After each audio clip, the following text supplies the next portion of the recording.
放心，皇上宅心仁厚，肯定不会怪你。毕竟6年前在公主府给你下药，找人玷污你，就是皇上安排的。你说什么？不这样，皇上怎么给你雪中送炭，让你感动的嫁给他，还甘愿将你外祖父的兵权拱手奉上？你从6年前，你就在算计我！是，当初为了娶你，我亲自给爱妃喂了堕胎药，杀了她的孩子。现在她又怀孕了，需要用你孩子的心头血做药引。不然，你以为你有什么资格怀上我的孩子？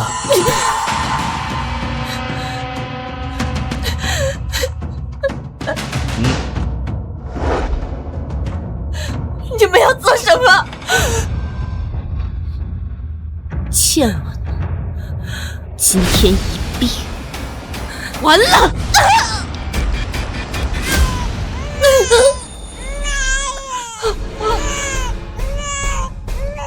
不愧是贱人生的贱种，这孩子的命可真硬。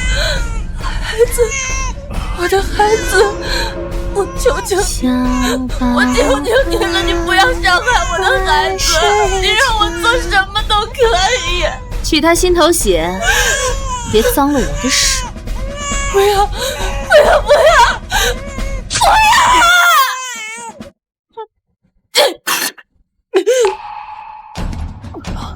皇上、贵妃娘娘，荣国公府一家134口全部被诛，现场血流成河，尸横遍野。什么？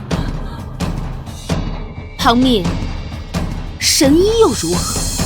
救得了所有人，救不了你的孩子，救不了荣国公府上下134口人。你的人生不过就是一场笑话。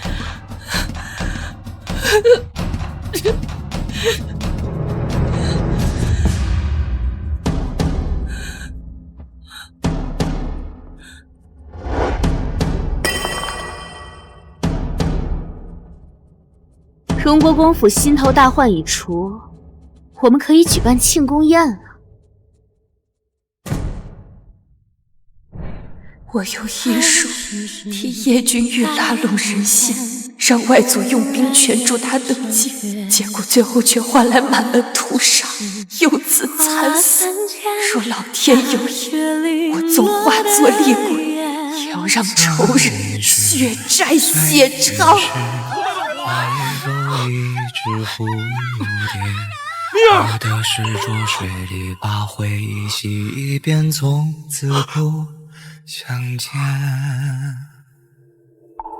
我见过软语开过的花，人算到说梦话。青丝盘几，全已随无爱一把。这是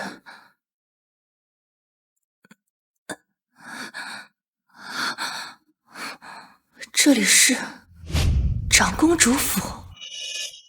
难道我重生了？我的孩子，你应该知道该怎么做。姐姐放心，与唐蜜私通的马奴很快就来了，这房中也点了大量的合欢香。6年前，唐荣受唐莹的指使给我下药，我从后窗逃了出去，却还是进错了房间，失身于人，从此身败名裂，成为全京城的笑柄。记住，我要让全京城的贵人都看到他下贱的样子。唐荣、唐颖，我会一个一个找你们清算。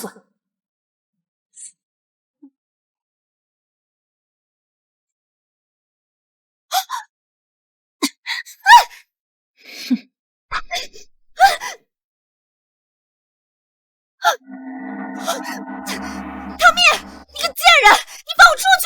你准备的合欢香可不要浪费了，等一下好好享用，我的好妹妹。放我出去！你说什么？你不是要害我吗？今日我就让你尝尝这自食恶果的滋味，好让全京城的贵人都看看你下贱的样子。来人啊！放我出去！贱人，放开我！今天府里来了好多贵女，你瞧见没？那唐家大姑娘美得跟天仙一样。是啊，以前从未见她出门，竟不想天下还有这样的角色。是啊，房内方才发出那种声音，谅他也不会再跑出来。不好，药效发作了。来，王爷啊，你交代给我的事情我已经办好了，你什么时候娶我呀？肚子里的孩子都等不及了。急什么？等我收拾了唐蜜，我自会娶你。蠢女人，等唐蜜因为失身成为众矢之的，本宫就能雪中送炭迎娶她。到时候她一定会很感激本宫，本宫就能借她外祖一家的权力，一步登天。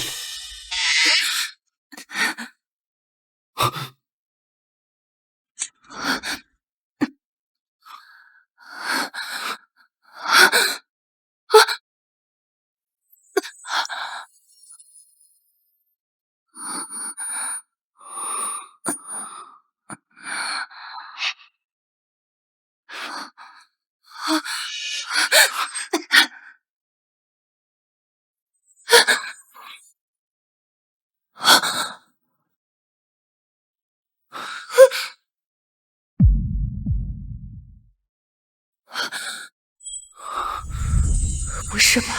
上一世我从后窗逃走，往右边跑；这一世我从前门走，往左跑，其实是一个方向。所以，他就是前世夺走我清白的男人。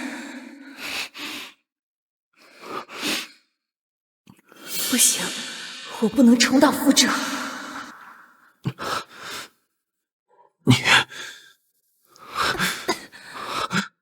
我知道你也中药了，你去找寒水石、蜜魔花，那是解药。你要相信我，那真的是解药。不要让想害我们的人得逞。你要是非要动我，就别怪我不客气了。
那个男人没对我做什么，难道他不是坏人？簪子被他拿走了吗？多谢长公主愿陪臣妇寻了2个孩子，他们难得出门，尤其是臣妇那个大侄女，她第一次参加这样的宴会，我担心她睡过头，失了礼数。唐夫人言重了，姑娘家身子不便也是常有的事，就算真的睡着了，也不妨事。上一世是唐荣带人去抓奸，这一世换成了他母亲秦氏，我倒要看看秦氏看到自己女儿的浪荡模样，会有怎样精彩的表情。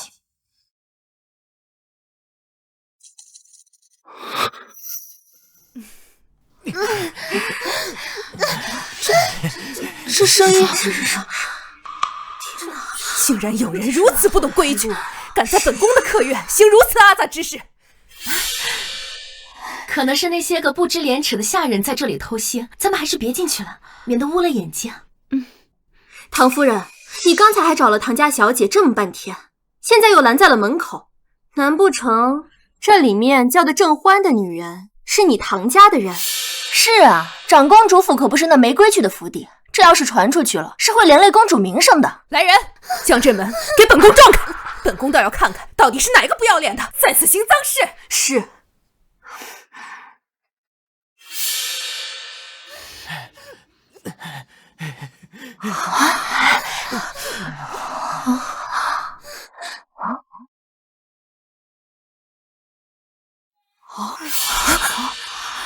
真是这下光天化日的干这种事情，真是不要脸呢！这光天化日的，竟就直接在地上，这未免也太不要脸了。这应该不是长公主府的下人，谁不知道长公主治家最是严明？瞧她头上还簪着金钗，像是哪家的小姐？是臣妇管教不严，请让这丫头在公主府行阿扎之事。臣妇实在是愧对公主，这人都没看清楚呢，唐夫人就开始道歉了？难不成这真是唐家的姑娘？唐家今日有2位姑娘来了客院，这里边的是哪一个呀？娘，我听着怎么有点像姐姐？连妹妹都这么说了。蜜儿她爹娘早亡，平日里一直都是老夫人亲自教导，老夫人家教甚严，谁知道这孩子竟做出这种事情来？你的意思是，这里边的是唐大姑娘？我之前还觉得唐蜜是个好的，想让她嫁进公主府，没想到她竟是这种人。大姑娘看着挺得体的，没想到竟如此不要脸，能在人家客房做出这种事情，不知道的还以为是什么勾栏女子呢。唐蜜，很快你就要沦为万人唾弃的淫妇了，看你还怎么跟我抢欲望。二婶，二妹妹，是出什么事了吗？二婶，二妹妹。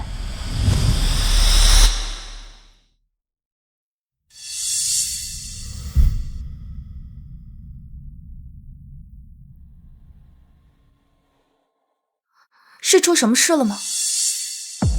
你怎么来了？那二妹妹觉得我应该在哪？见过长公主，和各位夫人。这大姑娘不是在这儿吗？那里面的人是谁啊？这还用想吗？里面的肯定就是唐家4姑娘了。刚才唐夫人说了半天这是别人家的人，可是这却捉了自家女儿的奸，真是好笑。这里面是什么声音？是四妹妹在里面吗？你胡说什么？怎么能动手打人呢？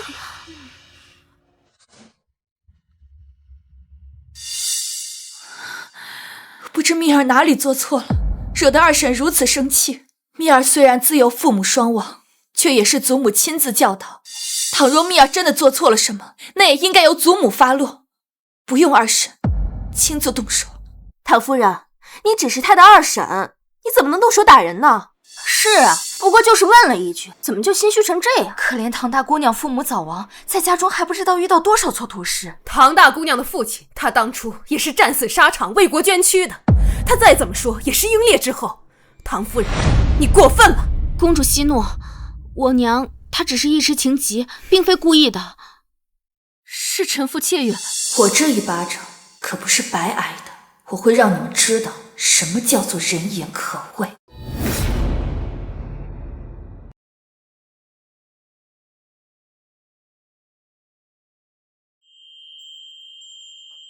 王爷，属下已经查清楚了，是长公主的女儿芷清郡主给您下的药。据说前几日她跟誉王侧妃走得比较近。把查到的东西都交给长公主，她若不能好好管教女儿，本王会让她有更深刻的教训。是。对了，还有件事，唐家大姑娘和唐家二房的母女在人前起了争执，还挨了唐二夫人一巴掌。你说什么？敢打她，找死！王爷，唐大姑娘的外祖手握重兵，身份特殊，若是你掺和她的事，难免引起不必要的麻烦，还是不要趟这趟浑水了吧。她的事不是麻烦。蜜儿，是二婶心急了，你不要介意啊。二婶，我自是不会跟你计较，只是这眼下四妹妹还没找到，得尽快找到四妹妹啊。是啊，不如我们到前厅看看吧，这没什么好看的。我刚在这个房间休息，四妹妹说他会过来找我，不如我们进去看看吧。你刚刚也是在这个房间休息的？正是。姐姐，这本来是你在这屋子里，怎么如今换了旁人，你却安然无恙？该不会是你使了什么手段陷害了里面的女子吧？要真是如此，那这手段也太下作了。不知我哪里惹怒了二妹妹？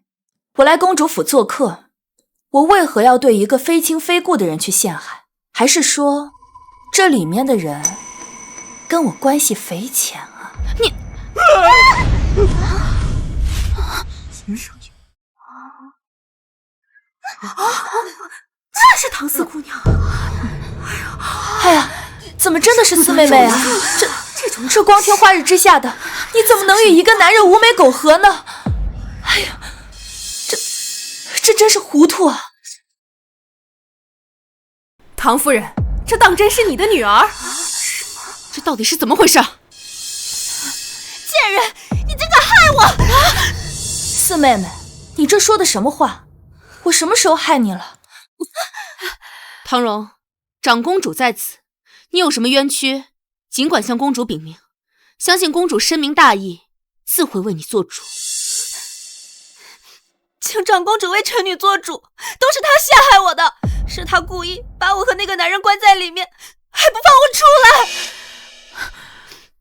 我们蓉儿一向遵守规矩，蜜儿既然用这种恶毒的法子陷害于她，蓉儿这一辈子都被她毁了。请长公主一定要严惩唐蜜。姐姐，你平时在府里为非作歹也就罢了，可今日在公主府，你怎能还在欺凌弱小？你这番做派，让四妹妹以后怎么见人啊？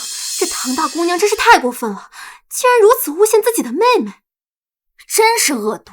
都是自己家人，怎么会做出这样的事情？这唐四姑娘也太可怜了吧，竟然被唐姐这么陷害，也不知道唐老夫人怎么教的唐大姑娘，看着端庄贤淑，没想到竟然如此蛇蝎心肠。唐蜜，就算你逃过一劫，我也有办法让你身败名裂。他在哪儿？还不快带路！是。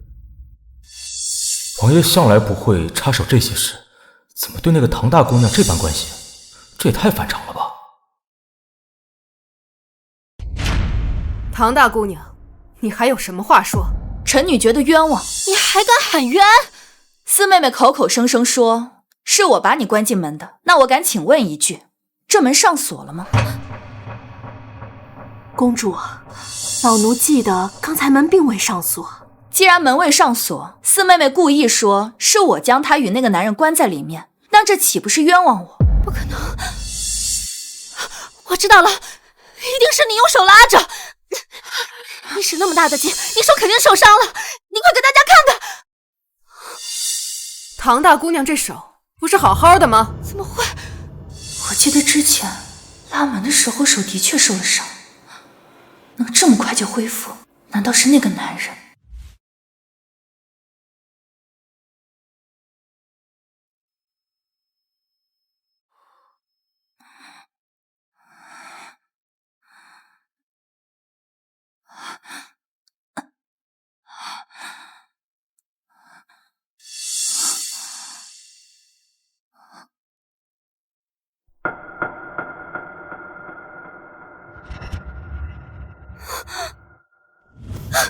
四妹妹，你的丑事已经玷污了唐家门楣，如今还攀咬长姐，你当真是嫌不够丢人的吗？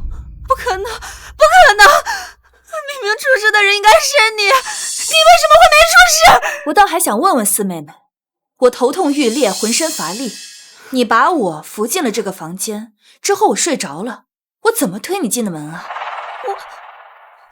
就是你推的我，只是你后来醒了。是，我是醒了，我是听到一段对话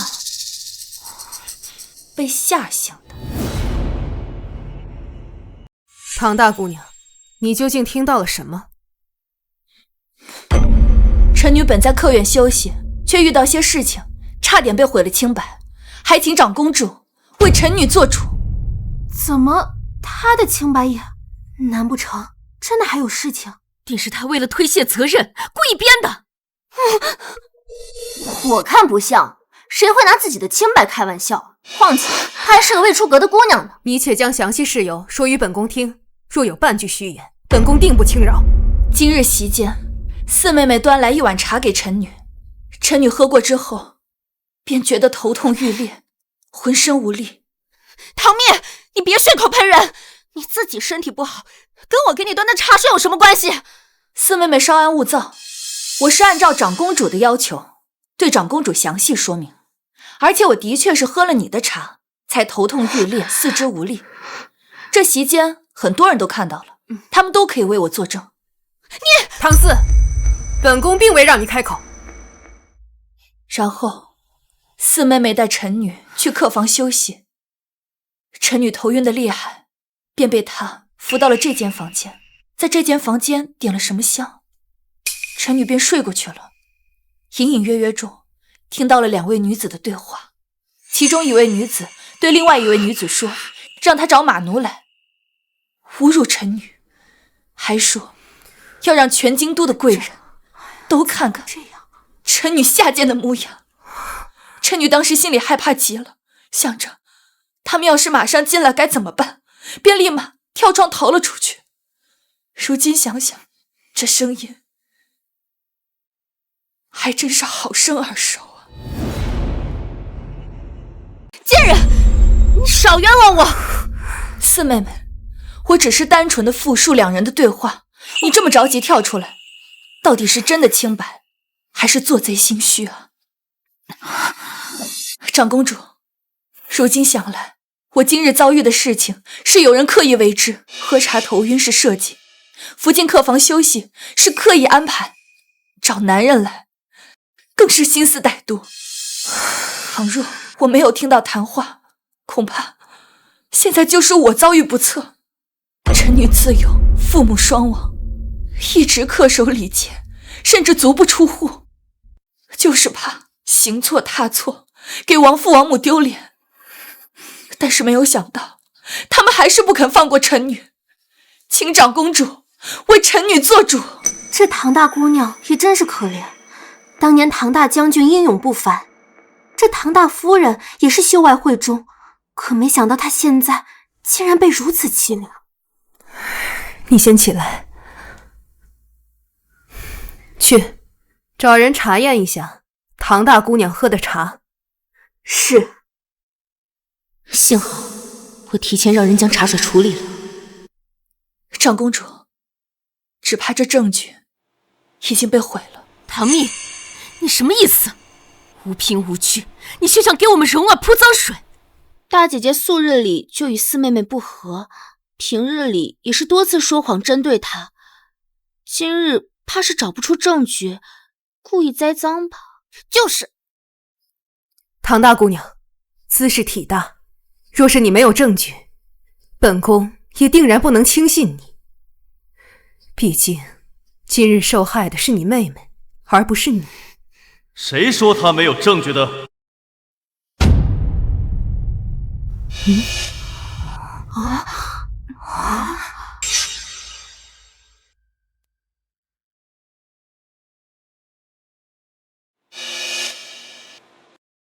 是他。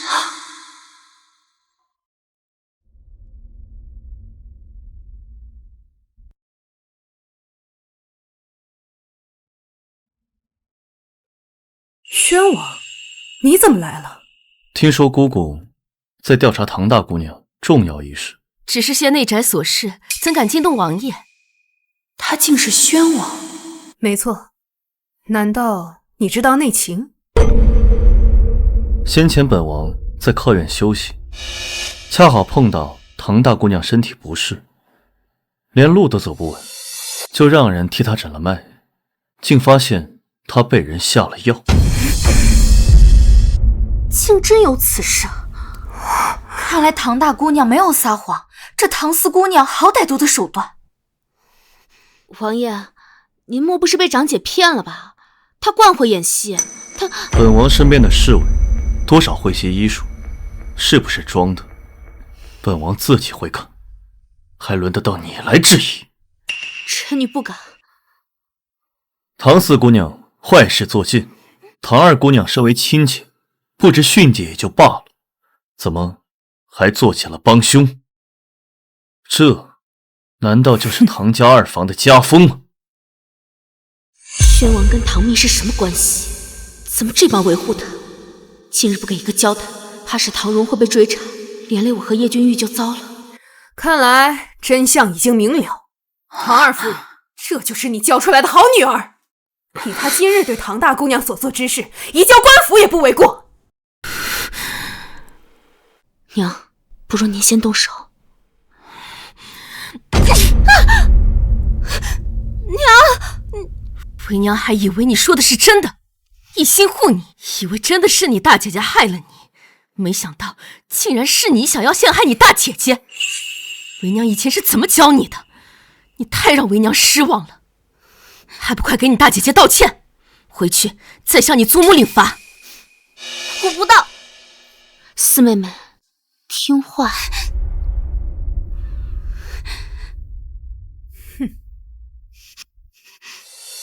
对不起。好一招先发制人，倒让长公主不好再处罚唐荣了。行了，领他们回去吧。多谢长公主。慢着，唐四今日在本宫的寿宴上行如此阿杂之事，以后本宫不想在任何一个宴会上看到他。臣妇明白。唐颖，你以为这就结束了吗？不，这才只是开始。长公主，宣王，您今日被人下药的事，本宫自会给你个交代。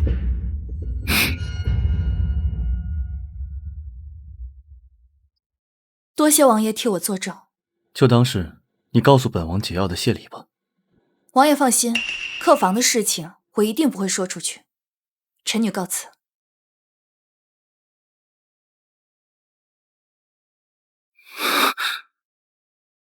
哎，小姐，咱们找了这么久，终于找到你雪草了。啊！这怎么有个人啊？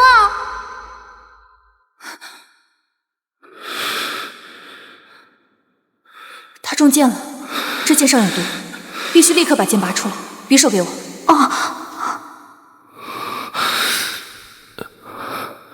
会有点疼，你忍着点。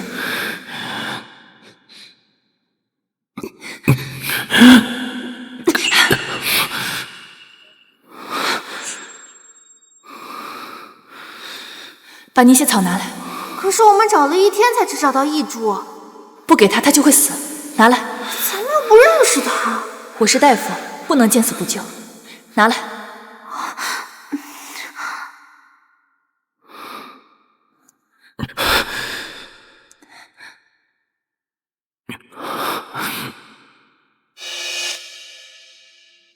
忍着点。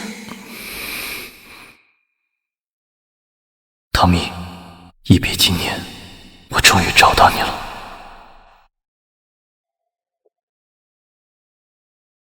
祖母，是唐蜜陷害我，你应该责罚她。蜜儿是我一手带大的，她的脾气秉性我最清楚。你谋害长姐，不顾至亲，现在给你2个选择：一，上山当姑子；二，嫁给那个男人。这个家里唯一对我好的人就是祖母了，可惜2年后她却突然暴毙而亡。难道她的死也是拜二房所赐？那就是个低贱的马奴，嫁给他还不如死了算了。那就去上山当姑子，再不肯便直接从我唐家族谱除名。母亲，不可，千错万错都是我的错，你要罚就罚我吧。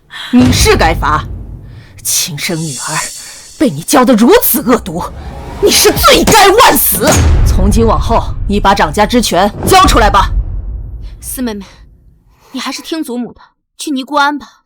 二姐，留得青山在，不怕没柴烧。祖母年事已高，还能再活多久？好，我去就是了。你亲自送她去静远庵。是，其他人退下吧，蜜儿留下。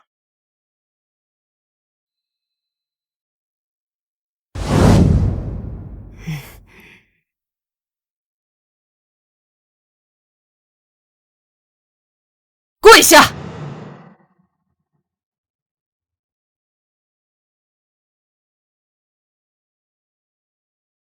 你说，是不是你将唐四推进那个房间的？是。你。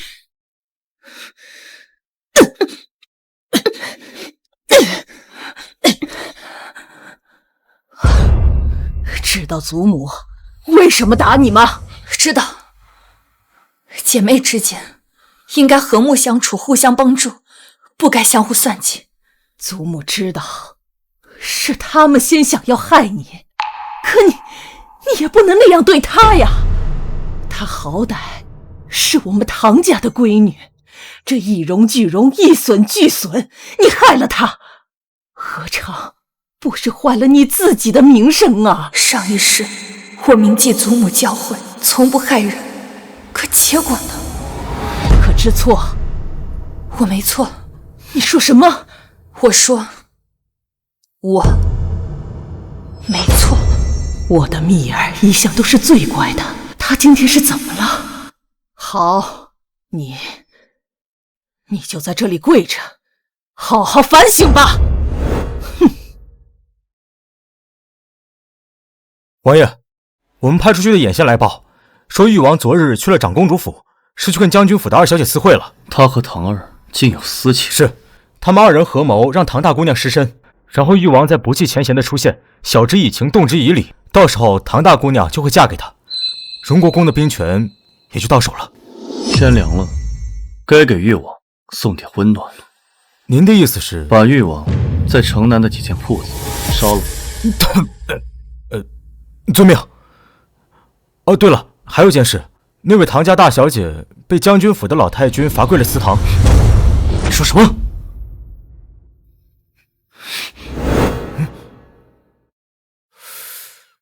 我就知道让人注意唐家是对的，王爷他这是坠入爱河了呀。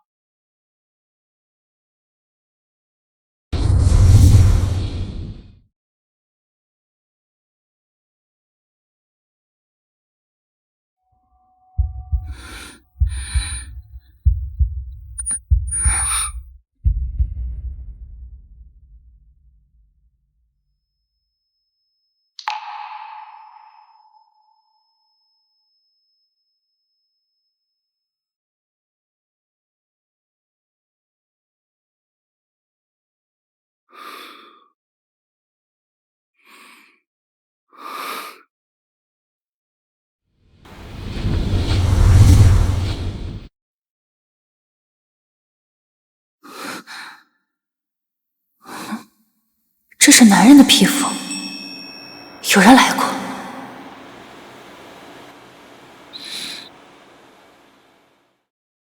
这个味道怎么这么熟悉？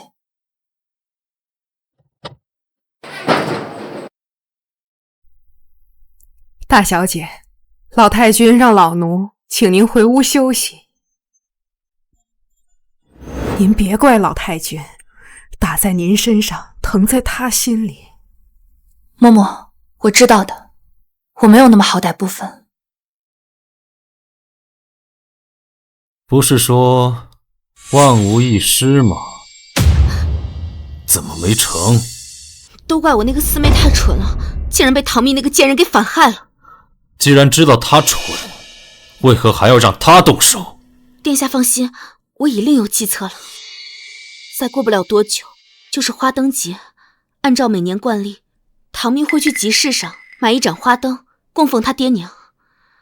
届时，我当众故意弄湿他的衣服，殿下出现，趁机将自己的外衣借给他蔽体，授受不亲，殿下就有求娶他的理由了。这倒是个办法。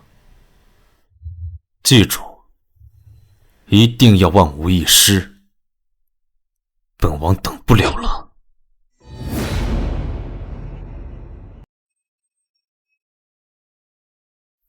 小姐，奴婢今晚陪着您去买花灯吧。你留下，让半夏陪我吧。可往年小姐都是带奴婢去的。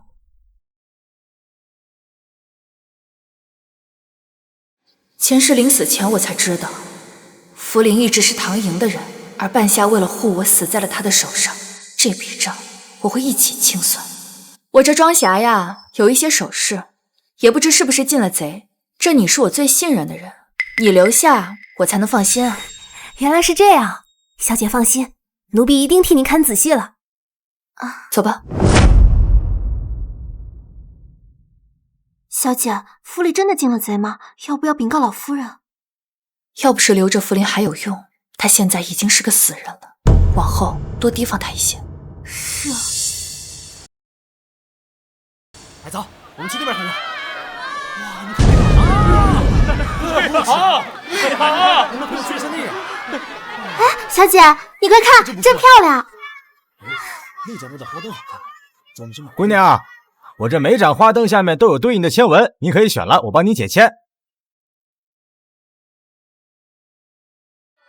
好。哎呦！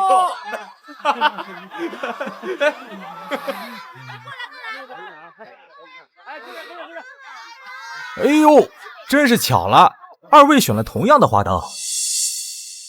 他怎么会在这里？既然唐大姑娘选了同样的木签，我就不夺人所爱了。不碍事的，这木签前后都有签文，我可替二位同时解签。那就先替这位公子解吧。游龙未变钱江河，危机四伏难成事。哎呀，这签文可不好啊！公子虽是乾隆在世，但是未经坎坷，只怕是心想之事难以实现。这签算得很准，前世的宣王未能成事，登基的人是叶君。是吗？但这签文还有下半句，若得贵人相助力，方是游龙腾飞时。意思就是公子若有贵人相助，方能逢凶化吉，心想事成。这样子，你再帮这位姑娘看看吧。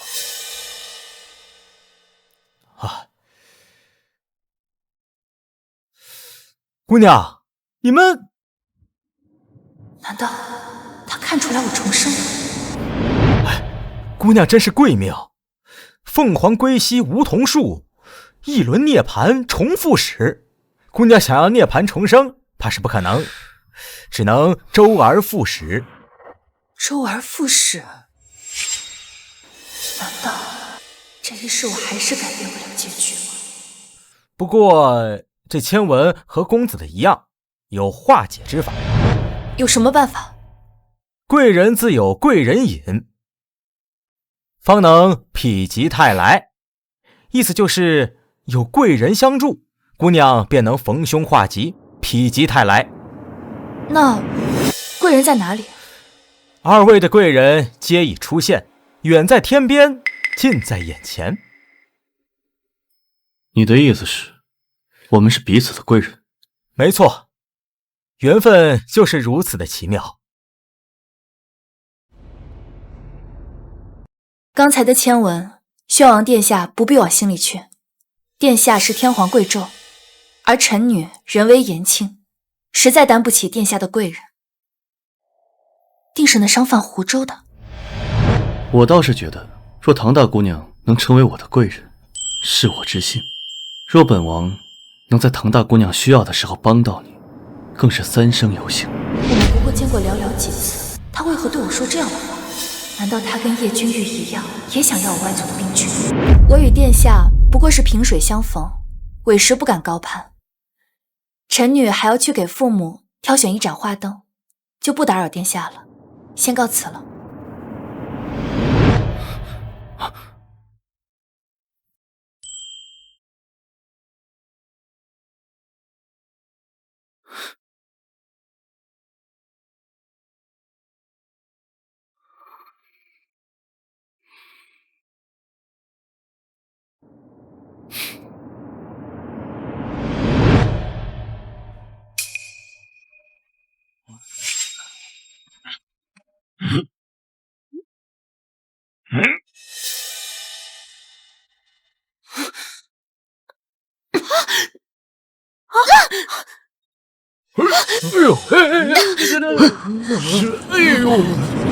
小姐，你没事吧？前面发生什么事了？怎么撞到水车了？全部都淋湿了。站住！宣王，你要干什么？这话应该是我问你吧？你要干什么？你没看到那边有人摔倒了，别拦住我救人。那也轮不到你来救。来人，去把婉娘找来。是。该死的唐蜜，竟然暗算我，害我浑身都湿透了，他就只湿了裙摆。表妹，表妹，你没事吧？表哥，快把衣服披上，别被人看了去。你怎么在这儿？我在附近游玩，看到你淋湿了，就赶紧过来了。这个蠢货，干嘛要把他的衣服脱给我？都不知道避嫌吗？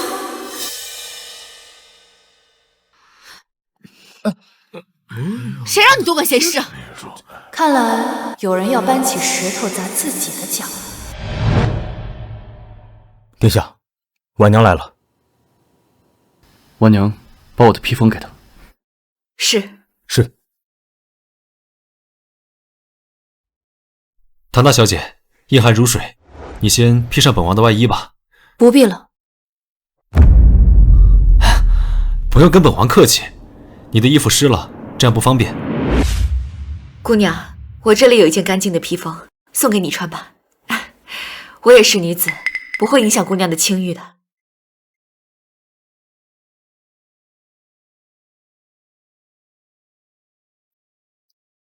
这个味道。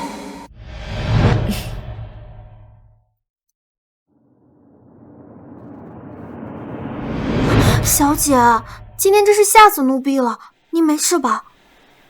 我没事。这件披风跟之前在祠堂里披在我身上的那件味道一样，都有兰花的清香。难道他们是同一个人？敢问大姐姐，我可是做错了什么事情，得罪了大姐姐？大姐姐自己要摔倒，为何要拉我做垫背，害我淋了湿透？我刚刚的确看到是唐大姑娘先动手拉了她，所以二姑娘才倒地的。这个唐明也太过分了，自己的清白一点没损，他的亲妹妹损了清白。唐蜜，你好恶毒！我恶毒？那既然骂名都背上了，再不做点什么，岂不是可惜了？你什么意思？表妹，大姐姐，为何要打我？我走路走得好好的，你到背后来推我，打你2下，这都算是轻的了。那你说是唐莹先动的手？我没有，少在这儿诬陷我！我摔跤的时候并未回头，谁推了我，我就顺势拉了他一把，真凶一目了然。对呀，那还是吗？我是看大姐姐要摔倒了，我好先上去扶你一下，没想到你不仅恩将仇报，还当众诬陷我。莹儿，我知道的，你最是善良，定是你这姐姐无理取闹，我这就带你回去，让唐家还你个公道。你去找人去秦家一趟，将秦青雨今日当众脱衣服给唐莹的事情告诉秦家人，我会让唐莹知道什么叫做自作孽不可活。看来他已有了对策，不需要我做什么。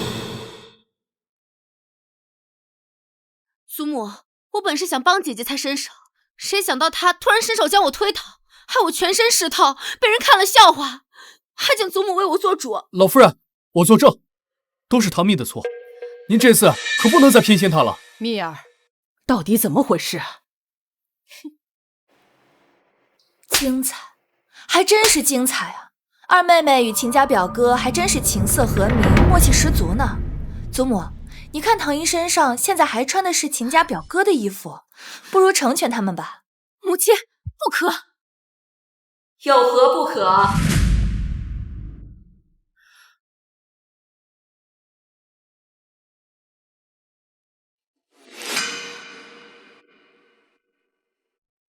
大嫂，你怎么来了？今晚青羽在集市上救了唐颖一事，现已传得人尽皆知。而我秦家素来重视礼法，我看不如就将他二人的婚事定下吧。不行！你二人在众目睽睽之下已然有了肌肤之亲，若不成亲，如何收场啊？祖母，我与表哥只是兄妹，并无私情。表妹，你别这么说，娶你我心甘情愿。癞蛤蟆想吃天鹅肉，我可是要嫁进誉王府的，谁想嫁给你？哎呀，刚刚没听错的话，二妹妹不是说，要是没有你的秦家表哥，你今日就都被人看光了。此等恩情，那定是要以身相许啊。没错，我儿是你的救命恩人，所以必须嫁。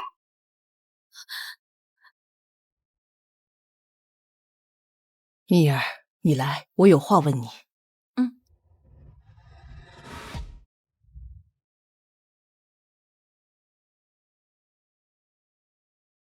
蜜儿，我问你，祖母，当真是你二妹先推你的？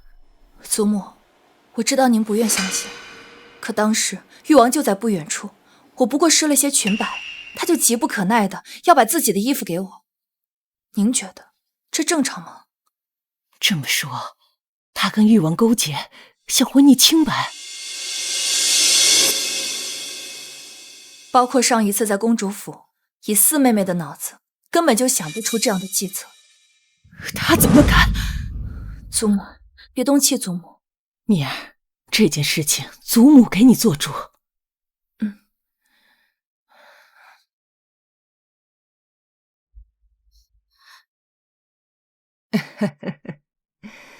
刚才老身想了想，秦夫人说的有道理。既然青羽对唐颖有恩，他们还是青梅竹马的表兄妹，这门亲事最合适不过了。我同意了。好，祖母，我不同意。婚姻大事，媒妁之言，父母之命，岂有二妹妹不同意的道理？没错，老夫人已经拍板了，由不得你拒绝。回头你就让媒婆上门下聘。一定是唐蜜跟着死老太婆说了什么，这件事情绝不能这么算。小姐，你找什么呢？我那件披风呢？在这儿。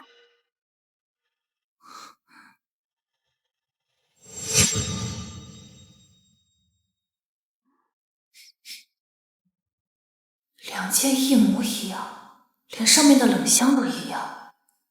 给我披风的人到底是谁？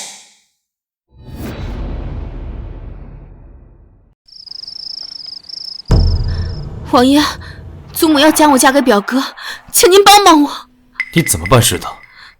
本王叫你想办法，让唐蜜被淋湿，你倒好，自己被淋成落汤鸡。现在偷鸡不成18米，还想求本王帮你？王爷，我对你一片珍惜，你是知道的。今日之事真的是意外。本王还是那句话，唐蜜嫁到王府，你就是本王的侧妃。她若嫁不成，你也嫁不成。是。找机会让她去白马寺，我自有安排。你是说叶君玉和唐颖又私下见面？我们派出的暗探隐约听到，说什么白马寺。叶君玉觊觎唐蜜外族的兵权，不会善罢甘休。紧盯誉王府的一举一动，唐大姑娘若出事，本王唯你们是问。是。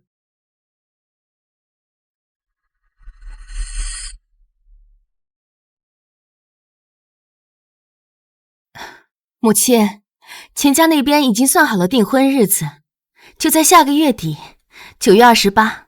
9月28，那可是蜜儿父亲的忌日。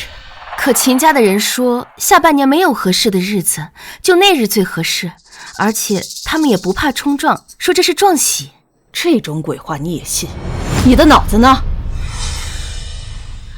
祖母，下月中旬是大姐姐生辰，不管是我的婚事还是大姐姐的生辰，都跟大伯的忌日相冲，不如我们提前为大伯做场法事如何？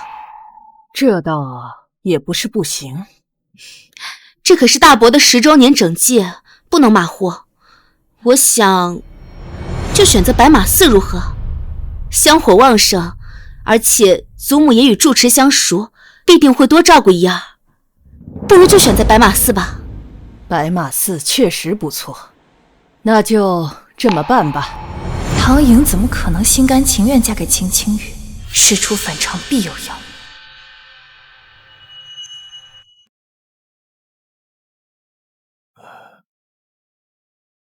阿弥陀佛。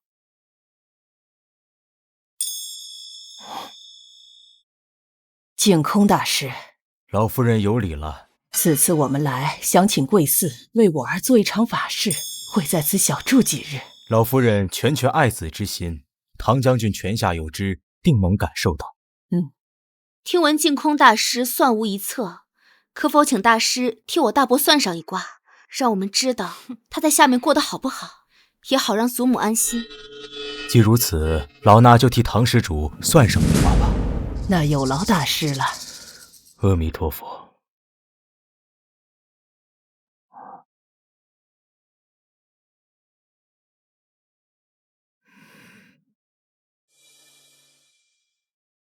大师如何？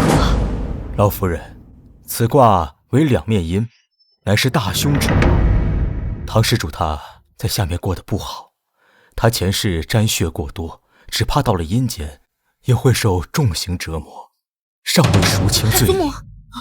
祖母，敢问大师，我父亲戎马一生，护国家安定，保百姓平安，最后的一滴血都是在战场上流的。我父亲有什么罪？他需要受什么罪？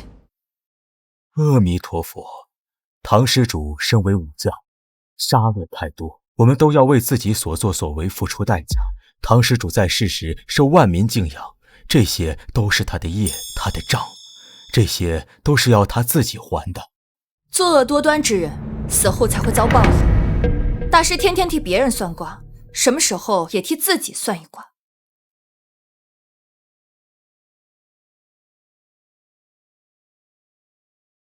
姐姐，你怎么能这么说净空大师啊？人家也是好心指点，大伯在地下受苦，你这个做女儿的倒是一点也不着急啊。这卦老衲本不该卜，你们若是不信，就当老衲这阴德白损就是。哎呀，大师莫生气，小孩子不懂事，请您多担待。蜜儿，不许胡说。祖母，父亲没有罪孽，他那样好的人，需要赎什么罪呢？蜜儿，祖母也不愿意相信，可是这种事宁可信其有，不可信其无啊。你父亲要是在下面受苦受难，我们忍心看着吗？有些人自己过得有滋有味，连自己的亲生父亲都不帮，真是不幸。你给我闭嘴！大师，我儿的业障可有化解之法？山上的神庙旁边有个天池，天池里的神水可以净化一切杀孽和业障，只不过这神水需要他的儿女独自上山去取。不知道唐大姑娘是否愿上山取水？蜜儿，你得去啊！唐颖到底想搞什么名堂？去看看也罢。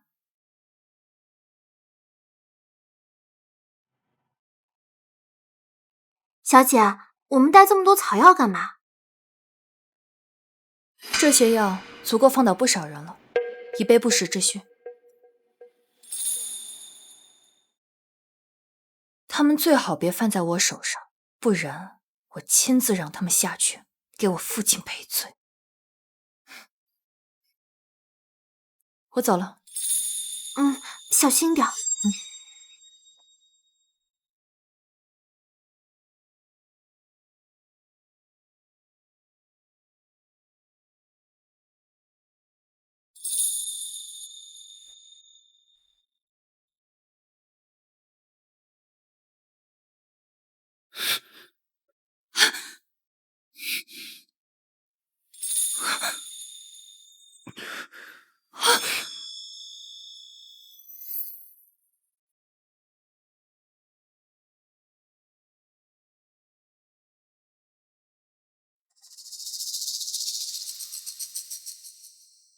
王爷，你没事吧？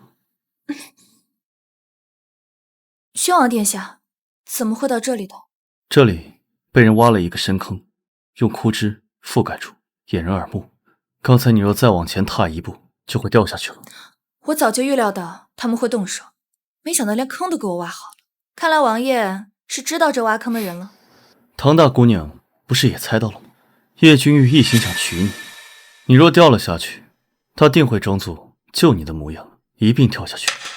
到那个时候，你二人谁都上不来，只能等其他人来解救。可这么一来，你们孤男寡女再相处这么久，你的名声必定受损，他就能顺理成章向父皇求娶你了。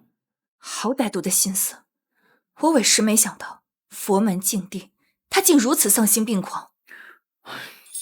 不过，王爷怎么会来这里的？我今日来白马寺礼佛。哦，所以殿下来礼佛，恰巧上了山，又恰巧救了我。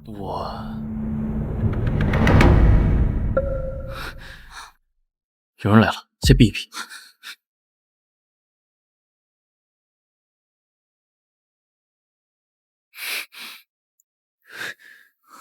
叶君玉，果然是他。奇怪，唐碧走到这里，应该已经掉进去了，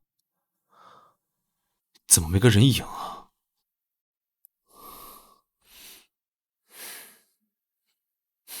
你上山是不是要去神庙旁的神水？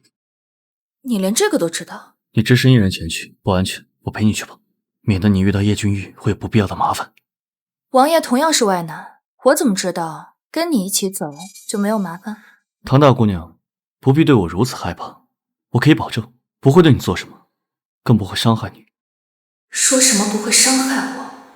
可上一世在公主府，等我醒来之后，他早已没了人影，只剩我一人留下，受尽千夫所指，被人辱骂唾弃。他来了，再不走就来不及了。我脚扭了。来，我背你上山。来。可是上来。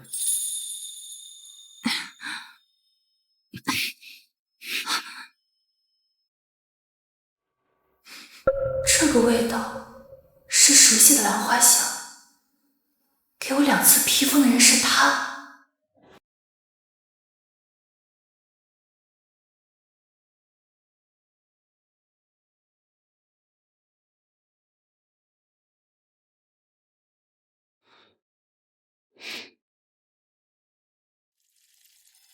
走，我送你下山。谢谢你，宣王殿下。有件事我想问你，你为什么一再的帮我呢？我们不过是萍水相逢，不是吗？他果然不记得救过我了。或许是我和唐大姑娘有缘吧。既然有缘，就无法做到袖手旁观，而是真心的希望你能过得好。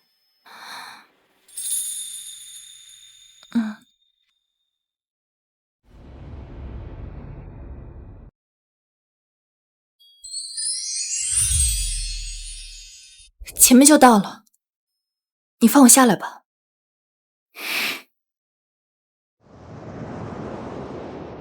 今日多谢王爷了。举手之劳，不足挂齿。日后你有任何需要，都可以让人去王府找我。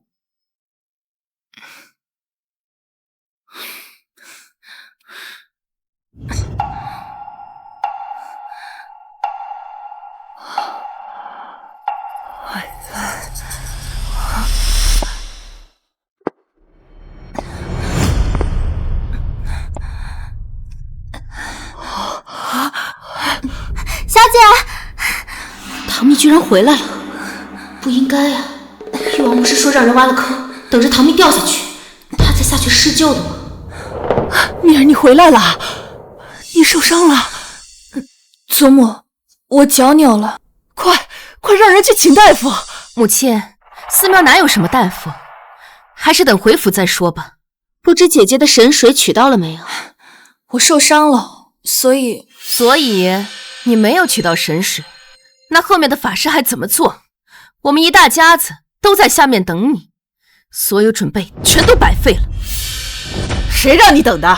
你大可以不必在这里候着，你回家去吧。难怪誉王没有等到他，原来他压根就没去神庙。祖母，您消消气，母亲她不是这个意思，她也是为了大伯好。毕竟大师说了，大伯在下面吃了苦，这法事要是耽误一日，大伯就要多受一日的酷刑。蜜儿的腿都受伤了，先顾着她的腿要紧。这法事嘛，咱过几日再做。我们替大哥操心有什么用？他唯一的女儿对他的事半点不上心，我们唐家怎么生出了这样一个不孝女？二婶在说什么？这神水我不是取到了吗？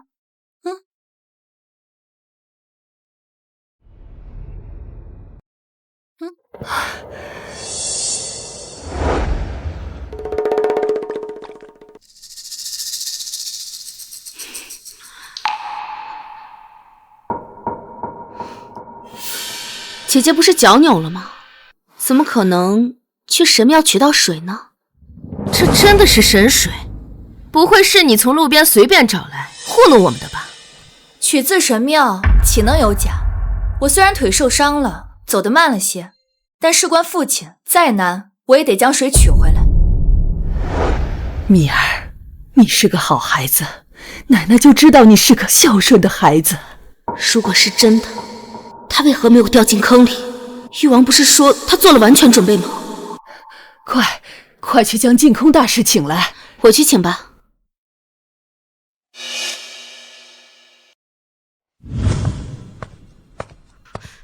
殿下，您在山路上碰见唐蜜了吗？没有，你不是说他肯定会去神庙吗？我在必经之路守着，等了半天，连个人影都没有，白忙活那么久。那他取的神水应该是假的，等做法事的时候，我再揭穿他。没有了神水，法事就会推迟，唐蜜也得留在白马寺，我们可以再找机会。本王再给你最后一次机会，希望这次别再给本王搞砸了，否则别怪本王没有耐心。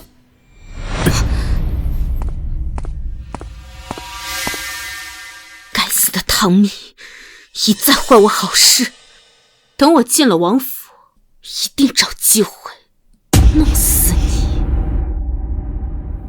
祖母，净空大师来了。净空大师来了，我们人都到齐了，就请大师为我们做法事吧。阿弥陀佛，不知唐施主可有取到神水？取来了。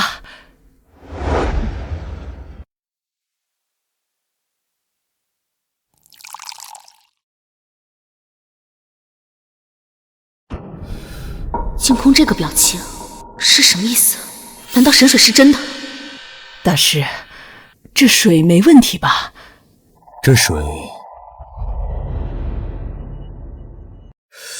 老夫人，这水是假的，它不是神水。这不可能，蜜儿她不会骗我的。这和尚果然被唐寅和叶君玉他们收买了。蜜儿，你这水是从哪里取来的？这水取自神庙里，如果那里的水是神水，那我取的这绝对是神水；如果那里的水不是神水，那我也是按照你们说的地方取的。那我蜜儿的水没取错呀。这根本不是神水，唐施主取错了。抱歉，这个法事我做不了。站住！你身为白马寺的住持，连自家的神水都不认识。倘若真的不认识，那就请白马寺其他的大师都来评判一下，看看我这取自神庙的水到底是不是神水。出家人不打诳语，这根本不是神水。你们家的法事我做不了，你们另请高明吧。姐姐，你看看你，把大师气成这样，这法事要是做不成，大伯在下面就无法解脱，肯定该怨恨你了。我们唐家怎么生出你这么个孽障？大师，您别生气，这小姑娘家的不懂这些事儿，这中间是不是有什么误会啊？大师，您再看看这水。不用再看了，我说它不是神水，它就不是神水。净空大师好大的口气啊！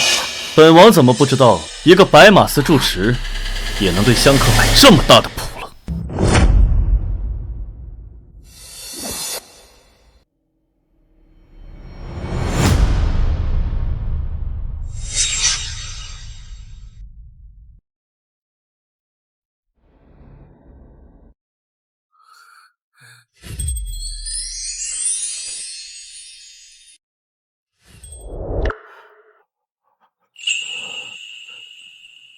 宣王殿下，本王怎么看你的玻璃就是神水呢？去把白马寺的所有大师都给本王请来，本王倒要看看这白马寺还有没有慧眼识珠的人，还是都是有眼无珠之人。是。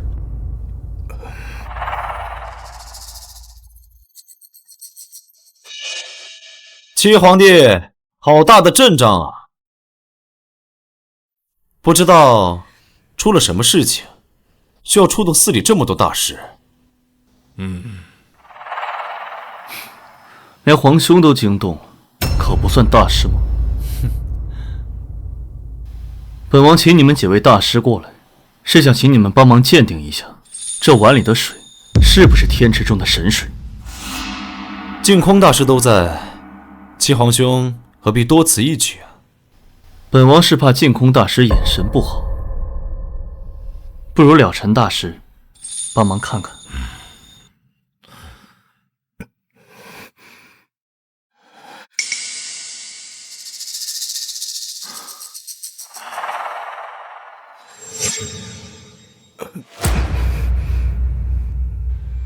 这的确是我们天池的神水。这不可能！一般的水都是无色的，神水则是呈淡蓝色，并且有一点硫磺味和甜味。老衲方才尝过，不会有错。净空大师，你身为寺庙住持，连自家的神水都分不清，依我看，这个住持你也没资格再做了吧？老衲，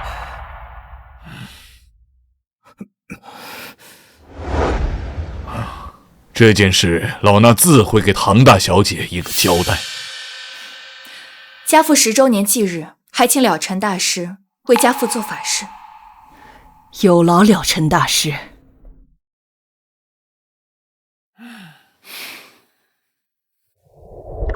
唐施主一生戎马孔总，为国为民，大忠大义也。老衲能为他做法事，是老衲的功德。父亲，我绝不允许任何人抹黑你的功绩，我要让这些魑魅魍魉通通显形。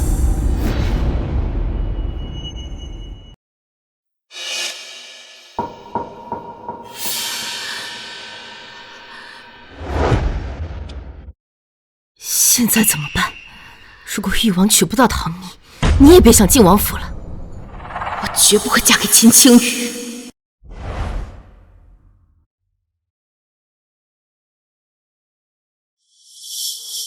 母亲，四妹妹当姑子的尼姑庵就在附近，待会儿去看她时，把这套衣服和面纱带给她。这是何意？我已经让人约了秦青羽，今日晌午在白马寺和尼姑庵中间的树林见面，到时候四妹妹代替我去。你要把秦青羽推给你妹妹？娘，四妹妹已经名声尽毁，根本就嫁不出去了。你难道想让她在尼姑庵里孤独终老吗？只要坐实了和秦青羽的亲密关系，我就可以退婚，四妹妹也可以离开此处，岂不是两全其美？好，我这就找她去。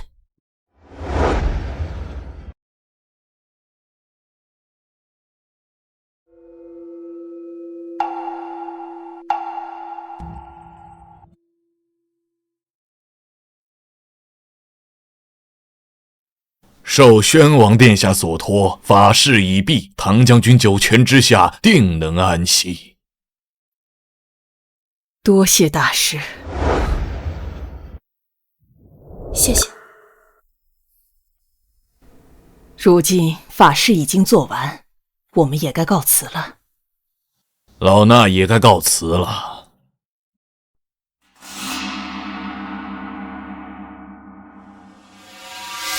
母亲，这净月庵就在白马寺边上，蓉儿去那里已经多日了，我想她想得日夜难寐，不如我们一家人去看看她吧。我让他在净月庵思过修行，需要静心。这么多人过去，他的心又该乱了。她也是我身上掉下来的肉啊，也是你的亲孙女，你就疼疼她吧。祖母，我们只去看一眼，不打扰，可好？罢了，都一起过去吧。这对母女挤眉弄眼的，又在搞什么鬼？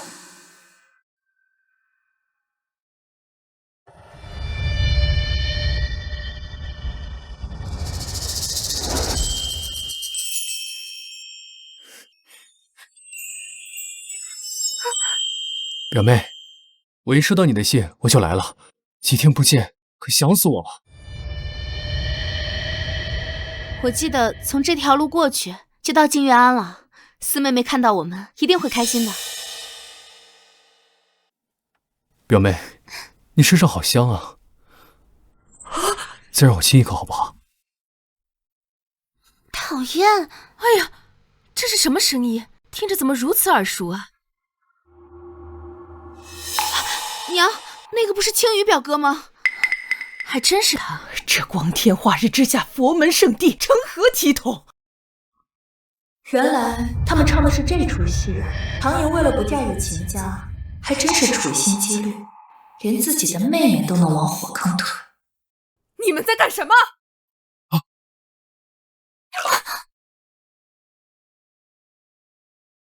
见过老夫人，姑姑。秦青羽，你可知这是什么地方？岂容你如此放荡放肆！老夫人莫怪，我也是太过思念表妹，才会忘了分寸。不过我们快成亲了，做些亲密的事也不为过吧？成亲？你身边的那位女子是谁？她是我表妹啊。表哥，你何必睁眼说瞎话呢？既然你已心悦旁人，又当众做出这种事，我们的婚事还是作罢吧。我是绝对不会嫁给你的。表妹，你怎么在那儿？那他是谁？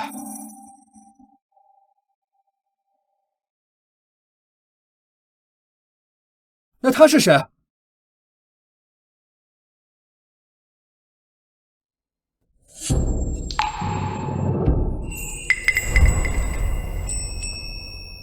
表哥，你不认识我了？我也是你的表妹啊。怎么是你？写信让我来的，不是莹儿吗？我怎么可能写信让你来寺庙见面？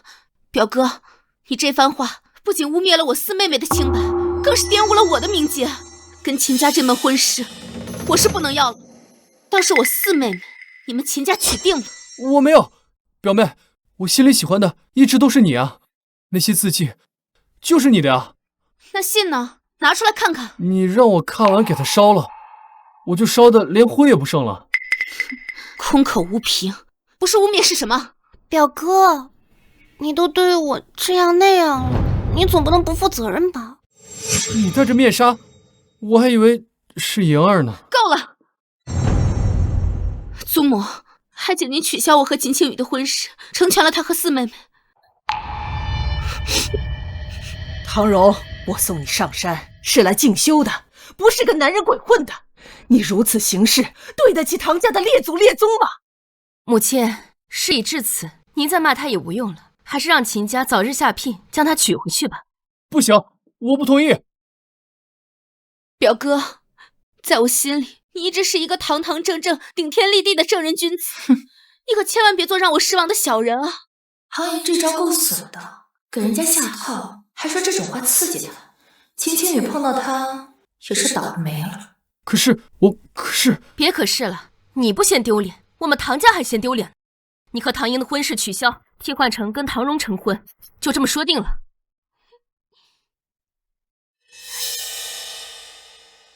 小姐，奴婢觉着这婚事怎么像是二房强买强卖啊？秦青雨好拿捏，她那个娘可不是个善茬，务必将白马寺的事情一五一十的都告诉秦夫人。我倒要看看秦家到底会不会同意他们换嫁。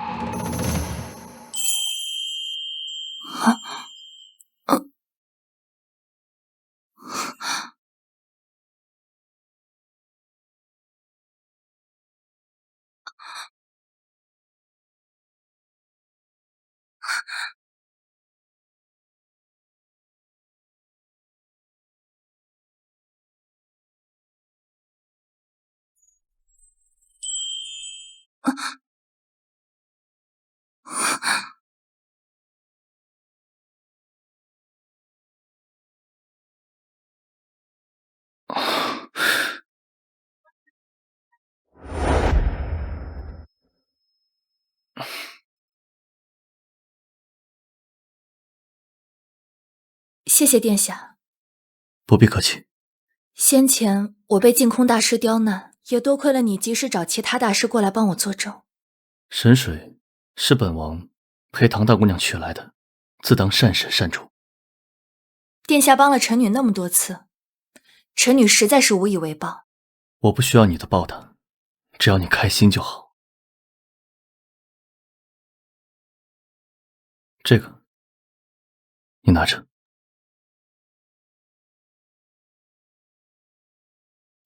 这是什么？这是我让人特地为你定制的哨子，以后你若遇到什么危险，记得吹响它。只要我听到这哨声，不管你在哪儿，我都会找到你。这么重要的东西，你怎么会给我？重要的东西，给重要的人才算物尽其用。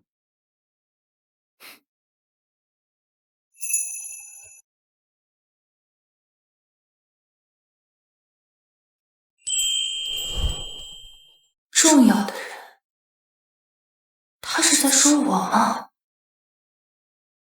老夫人，不好了，秦夫人她打进来了！你说什么？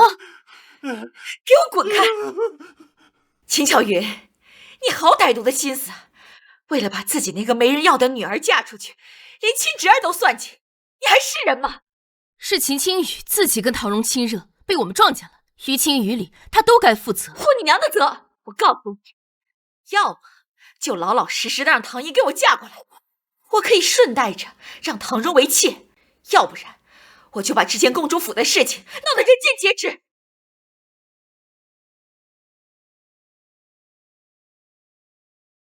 嫂子，蓉儿也是你的外甥女啊，你要是在外面乱说，会毁了她的。要真闹起来，青雨脸上也不体面。既知不体面，当初就不要自甘下贱。怎么，事情的唐荣做得，旁人说不得？母亲，够了！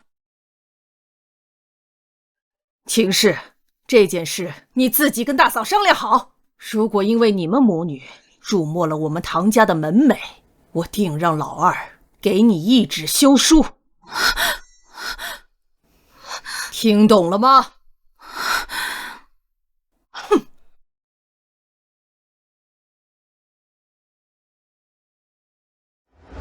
二妹妹平素不是跟四妹妹最要好吗？依我看啊，为了她的幸福，你还是嫁给秦青雨吧。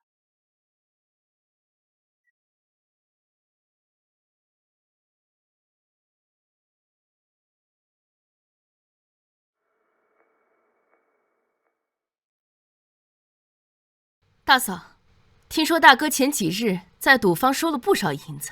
这样吧，要是你答应让蓉儿代替莹儿嫁过去，我多给点嫁妆，帮你们填了窟窿。当真？自然。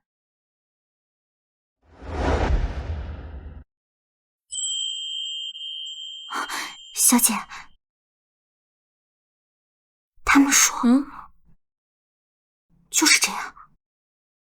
帮还赌债，这二婶还真是为了把唐荣嫁出去出手阔绰啊。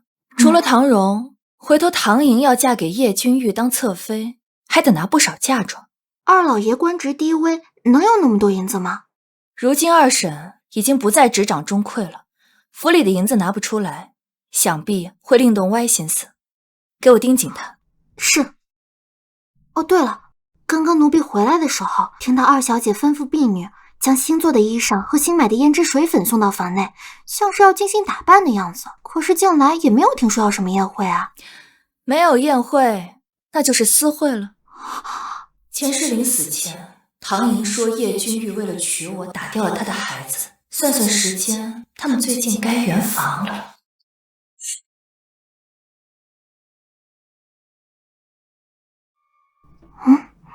傅林在外面，你陪我演一出戏。你陪我演一出戏。小姐，您最近的皮肤真是太好了，简直吹弹可破，是怎么做到的？我这最近在研制一款含香丹，服用之后不光皮肤可以变得更好，更重要的是这身体里还自带一股清香，这可是花费了很多时间和名贵药材才做成的。怪不得呢，有了这含香丹以后外面那些男人对您更是倾心爱慕了。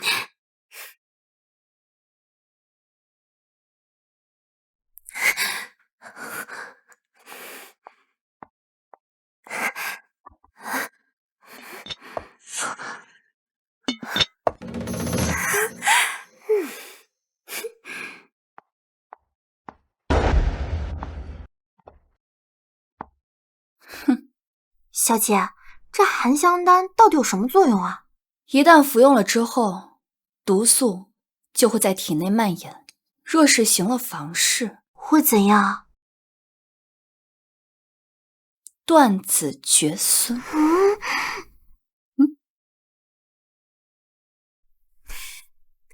二小姐，奴婢亲耳听到大小姐说，她就是因为服了这丹药，才会美貌惊人，身上还有淡香。听闻您最近在搜罗变美的良方，奴婢就将丹药给您偷过来了。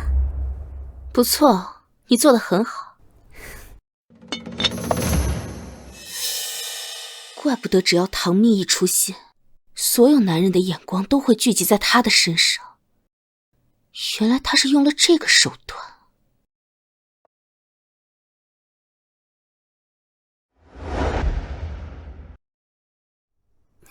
有了这丹药，誉王殿下定会对我欲罢不能。如果我能怀上他的孩子，哪怕日后唐蜜嫁进王府，也没法跟我比。备车。是。今晚我要出门。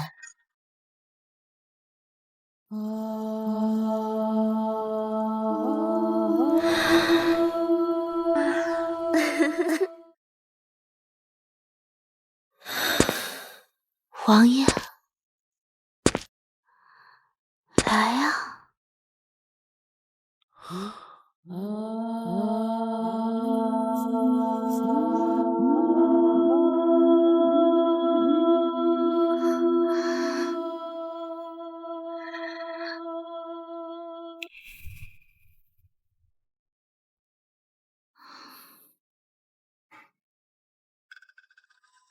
王爷，臣女伺候您伺候的好不好？就让臣女给您生个孩子吧。就算要生，也要等你姐姐进门之后。可是，王爷，怎么了？来人，快来人！王爷吐血了！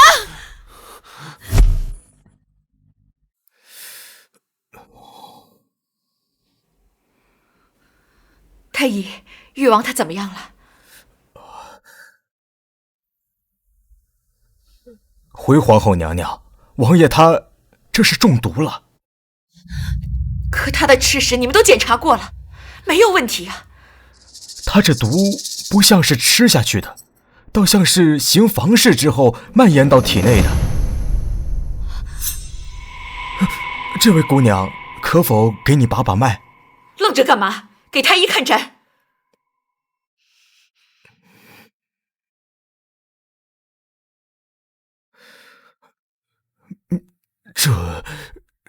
这是催花之毒，主要的毒素是在这位姑娘的体内，一旦圆了房，王爷也不能幸免。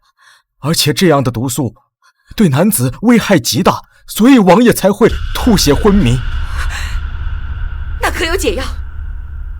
此毒不会伤及性命，但什么？但会对男子绝嗣。你说什么？贱人，竟敢给我儿下毒！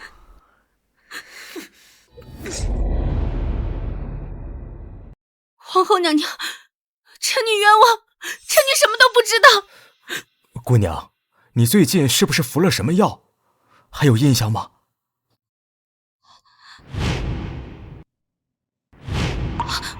我想起来了，是含香丹。娘娘，是唐蜜搞的鬼。唐蜜？你是说你姐姐？对，我是听说她研制了含香丹，能美容养颜，就让人偷偷拿了几颗服用。一定是她在含香丹里动了手脚。来人，将唐蜜给本宫找来。是。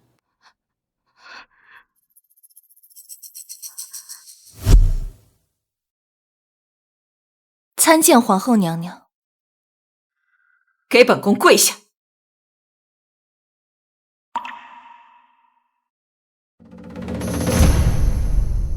不知皇后娘娘深夜找臣女过来，所谓何事？听你妹妹说，含香丹是你研制的，她也已经看过了，含香丹内有剧毒，我儿现在还昏迷不醒，皆是拜你所赐。你好大的胆子！不知皇后娘娘说这话，所谓何意？含香丹的确是臣女的私人物件，但是从未给过任何人。誉王殿下的昏迷，更是与臣女无关。东西是唐莹从你那里拿来的，你肯定有解药，把解药交出来。我没有解药，誉王殿下的病也与臣女毫无关系。娘娘若是要问罪，怕是找错人了。本宫不管是你还是唐莹，玉儿因此要是断子绝嗣，你们唐家人一个都跑不了。恕臣女无能为力。唐蜜，你就不怕本宫一怒之下杀了你？臣女问心无愧，若忠臣良将之女枉死，娘娘不怕在天下人面前没个交代。你好一张伶牙俐齿的一张嘴呀！本宫是皇后，杀一个女不至于畏手畏脚。来人，将唐蜜关进冰室，什么时候交出解药，什么时候放出来。是。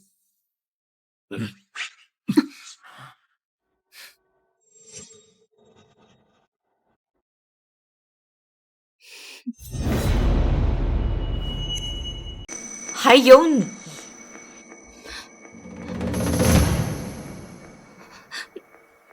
皇后娘娘，臣女是被唐蜜算计了，真的不关我的事啊！你一个闺阁女子，浪荡轻浮，勾引我儿，才让我儿中毒。比起唐蜜，你才是罪魁祸首。来人！等一下，娘娘，臣女近日和誉王殿下行过几次房事，若是誉王殿下真的绝嗣了，我腹中说不定怀着王爷的孩子。如果我死了，可就连最后的机会都没了。贱人果然是贱人，你当真连一点羞耻心都没有？那本宫再留你一段时间，你最好祈祷誉王没事。哼！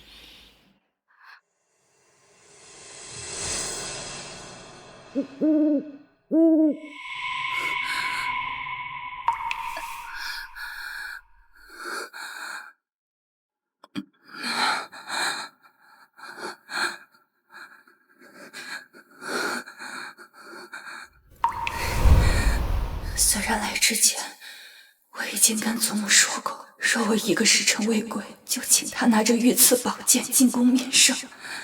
可朕在这里待久了，多半会生病。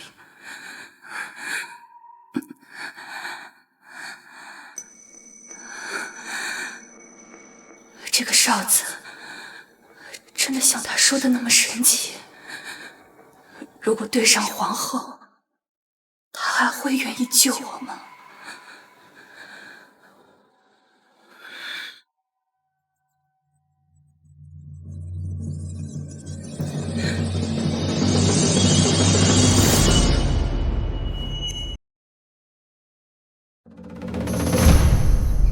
王爷，怎么了？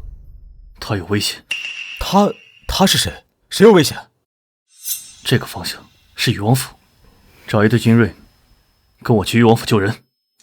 是。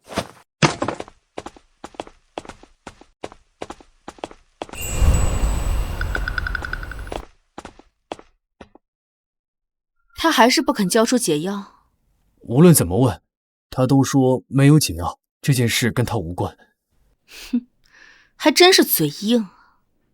皇后娘娘可是交代了，她不交出解药，我们都得倒霉。看来得加把火才行。姑娘的意思是？恐怕是这冰室里的冰不够冷啊，不足以让她害怕。既如此，我们就再给她加些刑罚。我就不信她这细皮嫩肉能撑得住。这样不会出事吧？皇后娘娘乃是一人之下万人之上，区区一个臣子之女，死了又能如何？她的命难道比得上誉王？若是她交出解药，你必有重赏。都听姑娘的。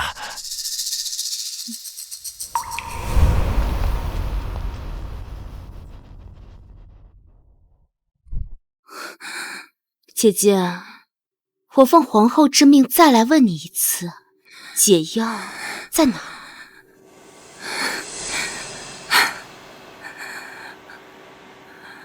和誉王苟且的人是你，他会中毒，也是因为你。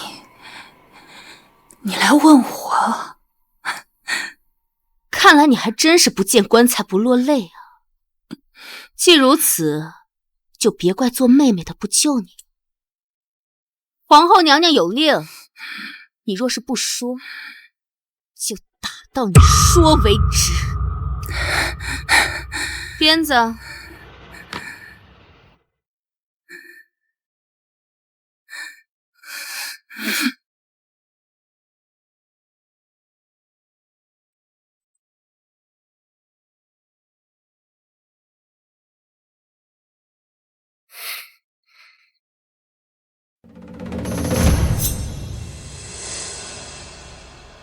宣王，你好大的胆子啊！这里是誉王府，岂容你带兵擅闯？本王是来找人的，无意惊扰母后和誉王。只要你们将唐蜜交出，我立刻离开这里。唐蜜，你跟他什么关系？哦，本宫知道了，是不是你们两个设计谋害我的儿子？唐蜜在哪里？你休想知道！誉王要是不能康复，那就让唐蜜命抵罪了。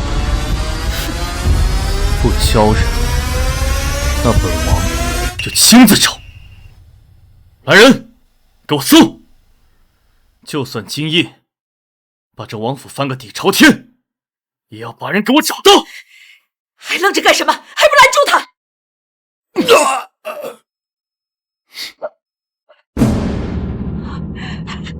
你竟然敢以下犯上！本王把话放在这，今日唐蜜在誉王府出了任何意外，那我就让这整个誉王府给他陪葬！你难道连本宫都敢杀吗？母后可以试试。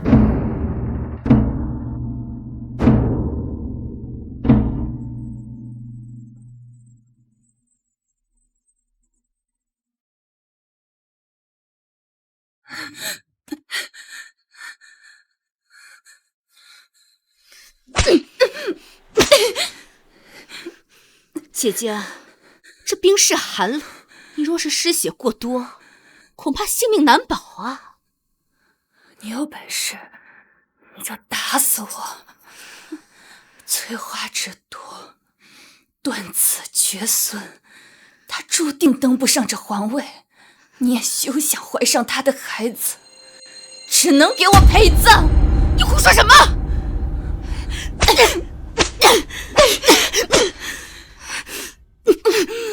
把解药交出来！交出来！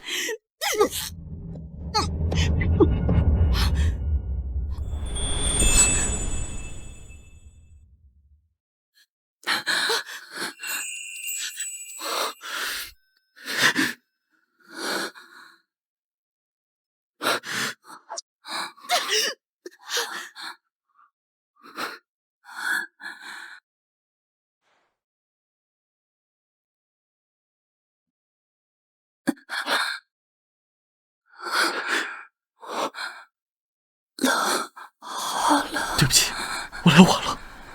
我等了你好久好久，可你一直没有来。是我不好，我以后再也不会让你等了。只要你一吹哨，我就会立刻出现在你面前，好不好？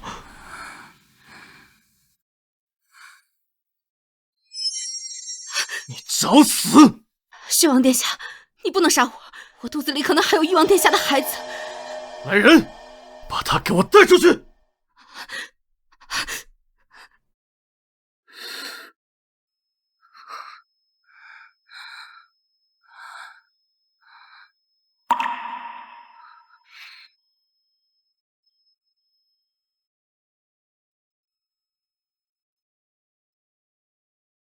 都给我杀了他！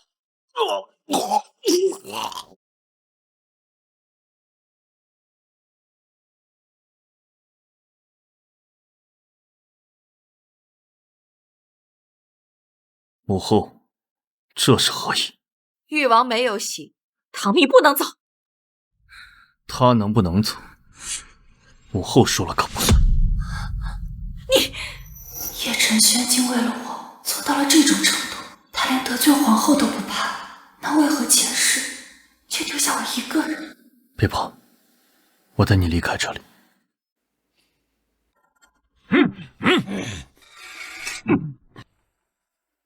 皇上驾到！都把兵器给朕放下！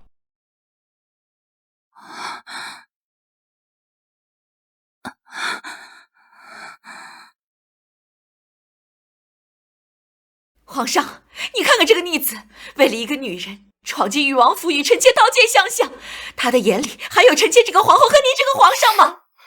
宣王，你要干什么？皇上，是我向宣王殿下求救的，若不是宣王殿下及时赶到，恐怕臣女已经……蜜儿，蜜儿，你没事吧？祖母，我没事。唐大姑娘为何伤成这样？皇后，这大晚上的，你将唐大姑娘弄到誉王府来，是要干什么？玉儿她中了毒，毒就是她下的，说不定宣王也是同谋。中毒？中了什么毒？他不行，不能让皇上知道，玉儿无法生毒。臣女从头到尾没有跟誉王接触过，明明是二妹唐莹跟誉王殿下欢和，才导致她中毒。皇后娘娘却把我关在冰室里，还动用私刑，臣女差点被活活打死。还请皇上为臣女做主。陛下，蜜儿她纯良正直，绝不会做这种事。皇后娘娘无端发难，可有证据证明是她做的？臣妾不需要证据。蜜儿的父母戍边多年，双双战死沙场，只留下唯一的女儿。老身不求她荣华富贵，只求她平安健康。可皇后娘娘不分青红皂白，宠蜜儿以极刑，让她险些丧命。我儿若泉下有知，他们最疼爱的女儿如此被人欺负，让他们如何安心？皇后娘娘此举，不怕寒了将士们的心吗？祖母，老身今日就算舍弃这条老命，也要斗胆问陛下一句：她贵为皇后，就可以草菅人命，残害忠良吗？竟然敢对本宫这么说话！放肆！朕看你是疯了！身为皇后肆意妄为，你眼里还有王法吗？臣妾这么做也是为了救玉儿啊！再说了，臣妾只是把她关进冰室，何时对她动过刑啊？那就要问唐二姑娘。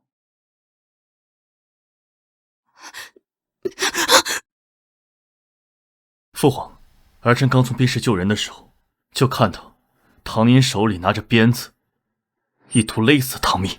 在那之前，他们对唐蜜严刑拷打，手段极其残忍。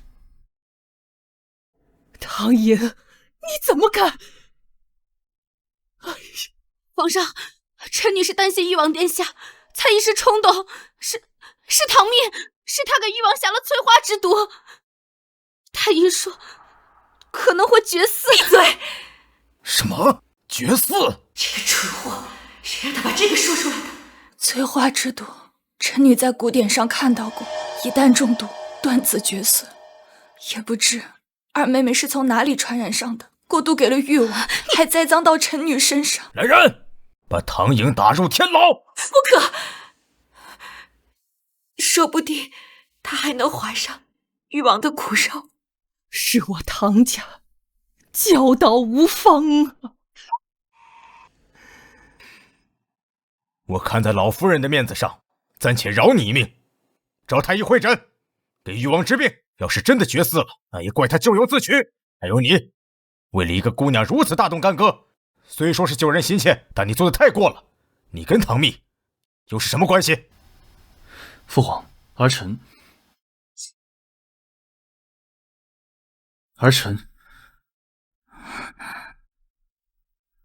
对唐大姑娘。父皇，玉儿，你醒了，你怎么样了？父皇，儿臣想求娶唐蜜为妻，请年准。你现在是说这些事的时候吗？先把你那些烂事处理好吧。唐大姑娘，面子本王已经给足你了，只要你答应本王，你下毒的事情，本王可以不给你追究。誉王殿下，如果我没记错的话，你才跟我二妹无眉苟合过吧？本王可以两个都娶，她为妻，你为妻。这天底下姐妹二人共侍一夫又不是没有，更何况本王还是个王爷。皇上，臣女曾发过誓，臣女未来的丈夫除了爱我、护我、尊我以外，这一生一世只能有臣女这一个女人。你疯了？这世上哪个男人不是三妻四妾？更何况本王还是个王爷，怎么可能只娶你一人？你想多了，我从来就没想过嫁给你。皇上，若臣女这辈子不能碰到心之所愿，那臣女就一辈子不成亲。陛下，妮儿她年纪尚小，说话是天真了些，请皇上千万别当真啊。罢了，既然唐大姑娘不愿嫁给你，这事儿就这么算了。唐蜜，今天我就把话放这儿，这天底下没有一个男人可以接受你这种无理的要求。谁说没人答应？本王答应。我答应你，我可以做到。你说什么？父皇，儿臣想求娶唐蜜为王妃，一生一世只她一人。若违背此诺言，儿臣愿以命相抵。我看你是疯了，以命相抵。宣王，这可不是闹着玩的。父皇，你何时见过儿臣拿婚姻大事开玩笑？儿臣认定一人，九死不悔。这只是敷衍叶君玉的借口，我并未设想过，可是他却答应了。他是在为我解围吗？唐蜜到底有什么好的？凭什么他们一个两个都想娶她？唐蜜，朕从未见过宣王对哪个女子这么上心，难怪他今日会不顾一切前来救你。他要娶你，你是怎么想的？父皇，君王分明就是居心叵测。朕没问你。臣女愿意成为宣王妃。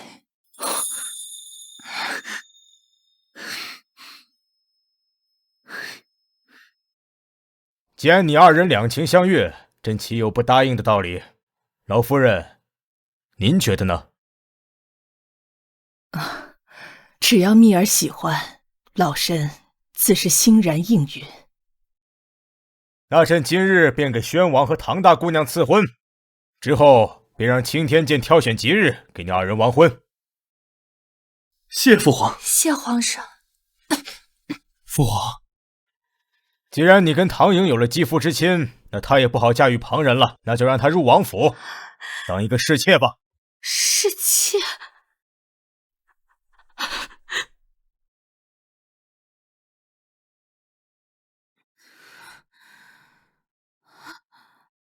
母亲，这么晚了，你们去了哪里？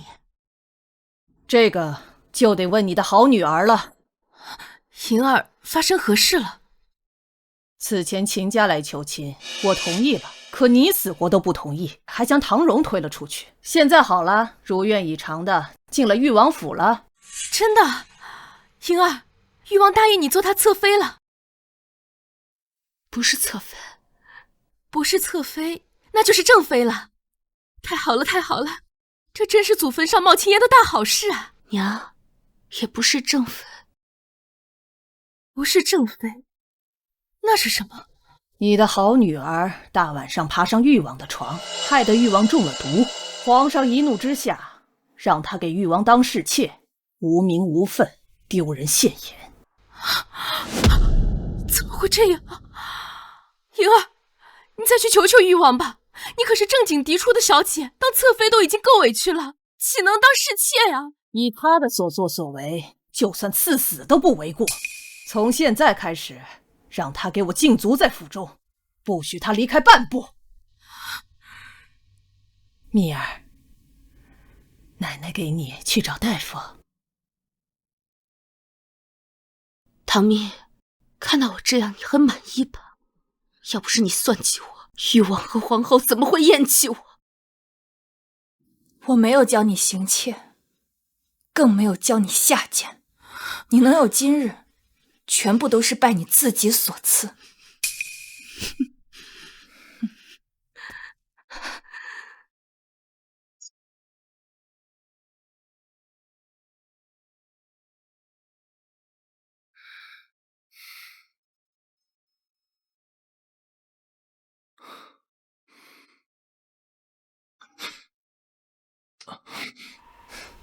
你醒了？对不起，我是看你受伤了，想给你送药，所以才……宣王殿下还真是好本事，每次都能这样悄无声息地进入唐家，不叫人察觉。你生气了？如若我在沐浴更衣，殿下也会这般如入无人之境吗？不会的，我只来过2次，我发誓。之前给我送披风的人，果然是你。我是怕你生病，如果惹你不高兴了，那我以后不来便是。我没有不高兴。今日在誉王府，我知道殿下是想替我解围，才提出要娶我。虽说是皇上赐婚，但是殿下贵为皇子，深受恩宠。如果想悔婚，随时可以。我不会反悔的。之前我说的话，字字真心。唐蜜，我不是为了给你解围才这么说，我是发自肺腑的，想要娶你。你所想的，一生一世一双人，亦是我心中所想。只要你能嫁我为妻，此生有你，足矣。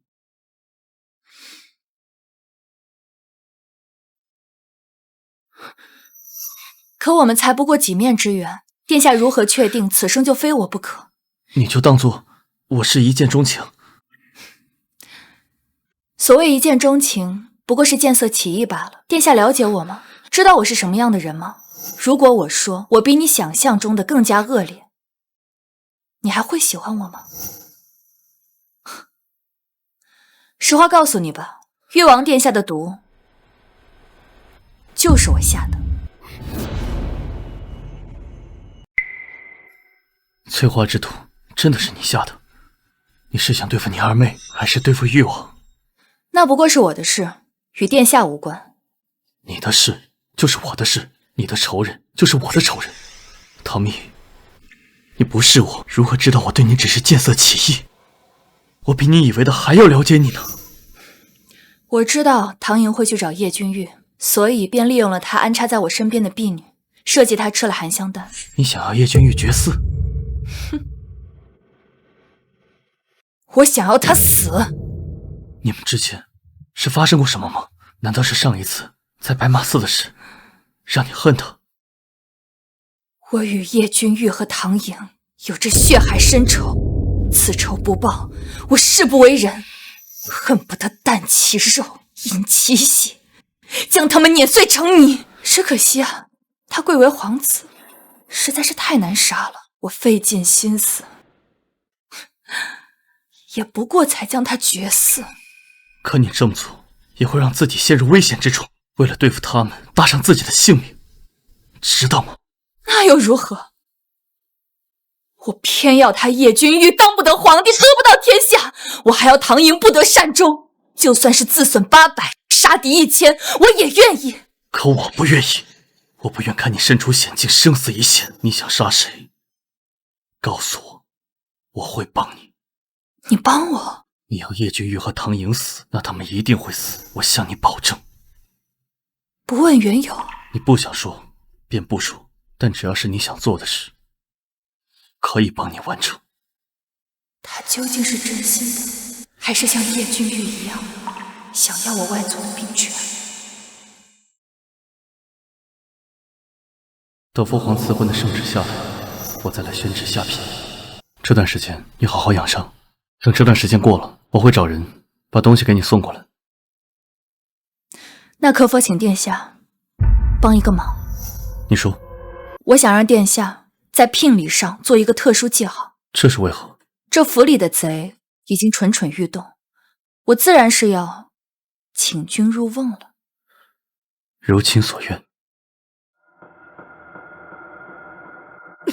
如今几个太医都断定你得了绝嗣之症，往后再无香火子嗣，太子之位迟迟未立，薛王要即将迎娶唐蜜，往后你拿什么跟他争啊？父皇分明就有偏心，我想娶唐蜜，他迟迟不肯下旨。叶晨轩一求娶，他立马就答应了。静妃那个狐狸精把你父皇迷得晕头转向，如今他的儿子都要骑到你的头上了，他若日后登基，哪有我们的好日子过？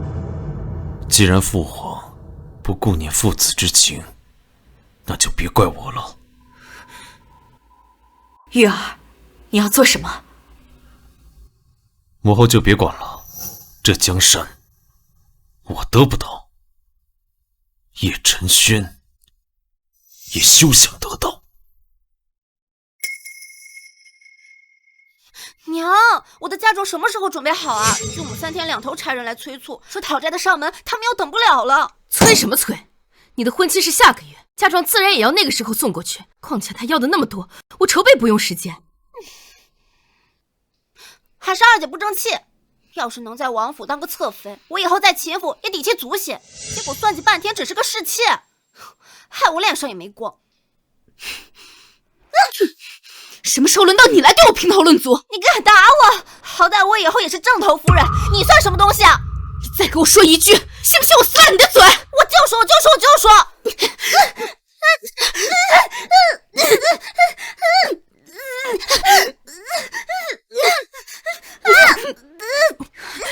够了，都给我住手！蓉儿的嫁妆，我自有办法筹备，不会让你在秦家受委屈的。娘，还是你最好了。娘，我的嫁妆不能比他们少，我想在誉王府立足，少不了上下打点，收买人心。等皇上气消了，我还是有希望成为侧妃的。你要的那些东西，我也会帮你准备好的。娘，可如今府里中馈不归你管，这么多银子，我们二房哪里拿得出那么多钱？怕什么？瞌睡了，自然有人送枕头。宣王给唐蜜的聘礼不是快来了吗？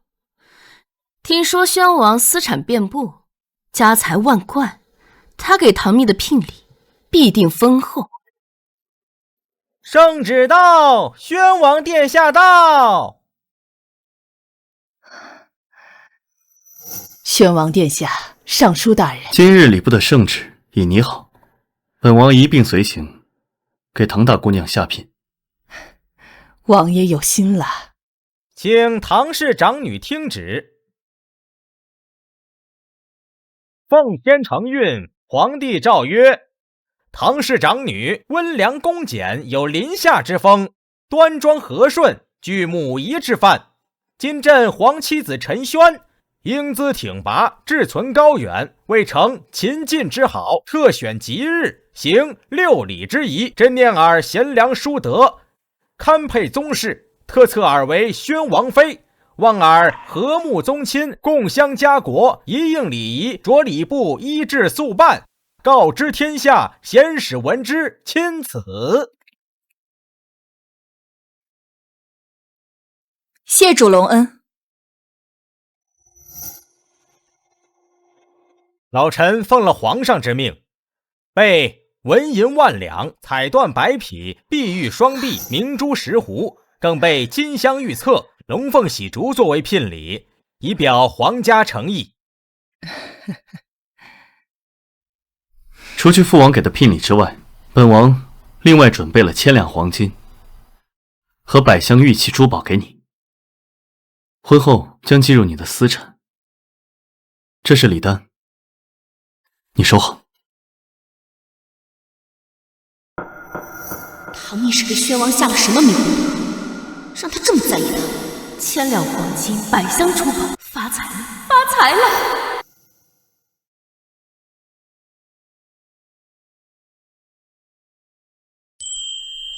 伤可好些？这些天宣王府的补品流水般的送来，能不好吗？我可以叫你蜜儿吗？我听老夫人是这么唤你的，我觉得很亲切。随便你。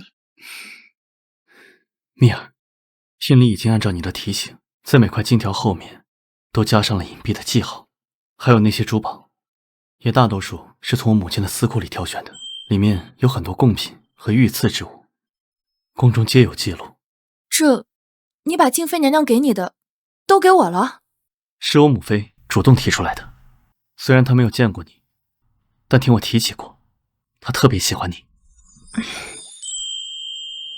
如果唐家2房的人真敢动那些聘礼的话，便是罪证确凿。但你也给的太多了。娶你，再多也值得。我还要收拾东西，不跟你说了。蜜儿，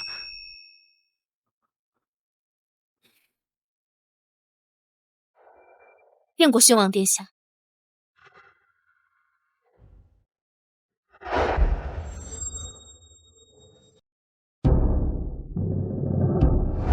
都小心一些，搬到库房里去。回头我成亲的时候，都要搬到宣王府去。蜜儿，你搞错了吧？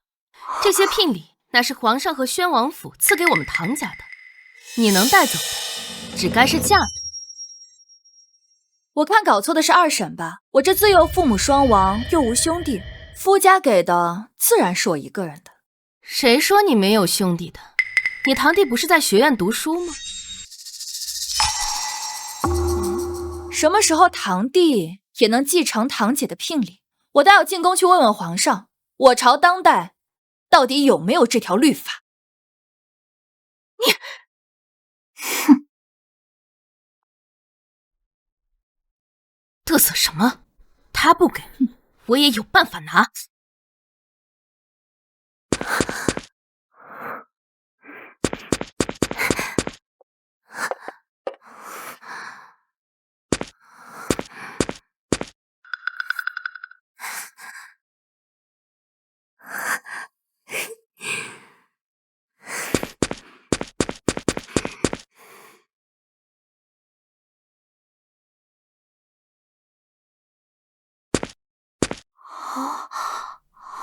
小姐，您当真要让他偷走库房的钥匙，对您的聘礼动手脚啊？我还怕他们不敢来碰呢。只要他们敢碰，我定会让他们知道什么叫做追悔莫及。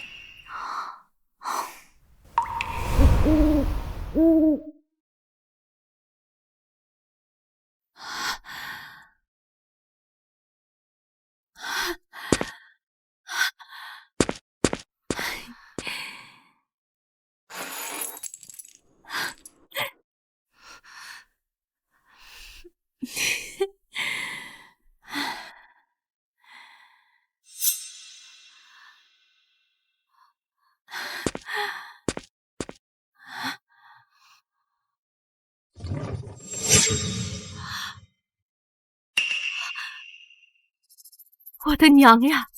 我这辈子都没见过这么多宝贝，今天算是开眼了。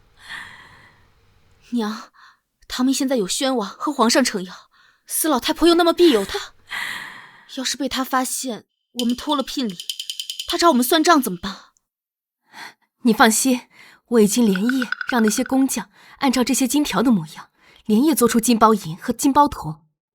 只要这些外头裹上一层金，他们就看不出来。还有这些珠宝，最近我也去各大珠宝铺买了大把粗制滥造、压箱底的陈货，到时候把这些精品拿走，换成次品，只要数量对得上就行。说的也是，等她嫁进了王府，再发现也晚了，再想追究也找不到证据了，只能吃个哑巴亏。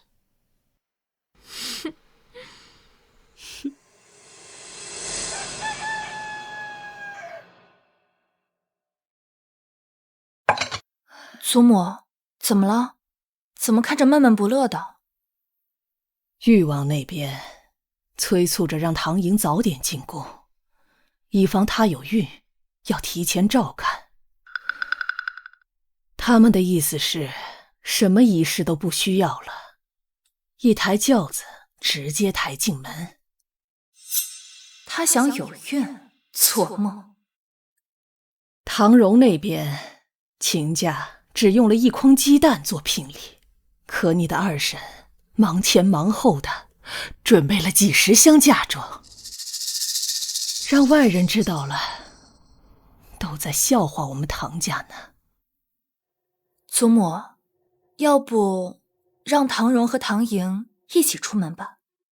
左右都是丢脸，不如一次性丢完。也行。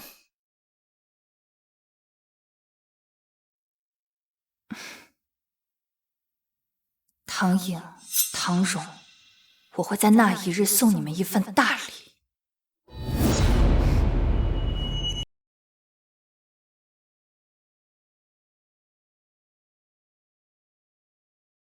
姐姐不过是个侍妾，有必要穿媳妇抢我的风头？那秦家就是个无底洞，你不会真以为嫁过去能过什么好日子吗？一篮子鸡蛋换几10箱的嫁妆，我要是你啊，就上街找头牛撞死你。4小姐、2小姐，吉时已到，出门吧。哼，嬷嬷，今日好歹是大喜的日子，这府中连个红绸都不挂，锣鼓鞭炮更是一概没有，祖母这是故意轻待我呢。老夫人说了，为何如此？2位姑娘心知肚明，老夫人年事已高，丢不起这人，今日就不出面了。哎呦，哪是这么干？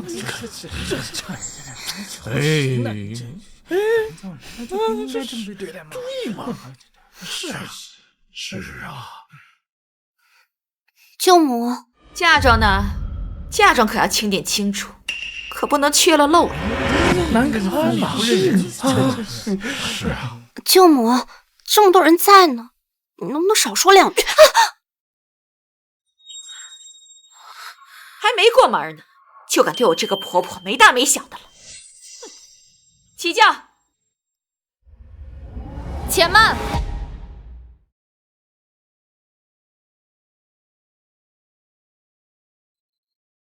唐蜜，你什么意思？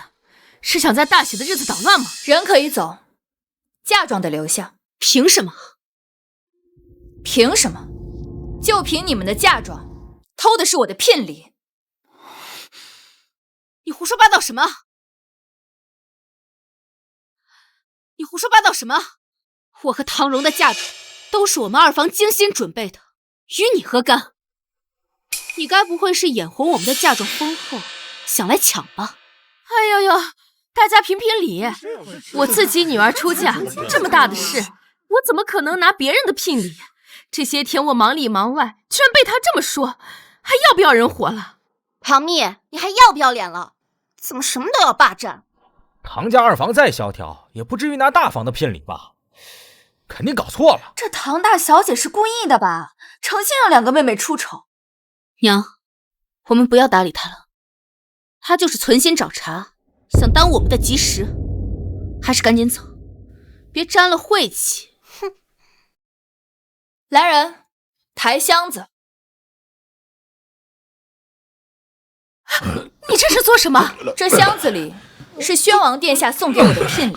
好，这金子不是好好的就在里面吗？就是，你不会是想拿出来当众给大家炫耀吧？唐大小姐太过分了，还没当上王妃呢，就开始羞辱人了。明明东西没丢，还说被人偷了，不打自招。就是呀，怎么现在半夏，拿剑来。是这样有真爱妃呀，他都。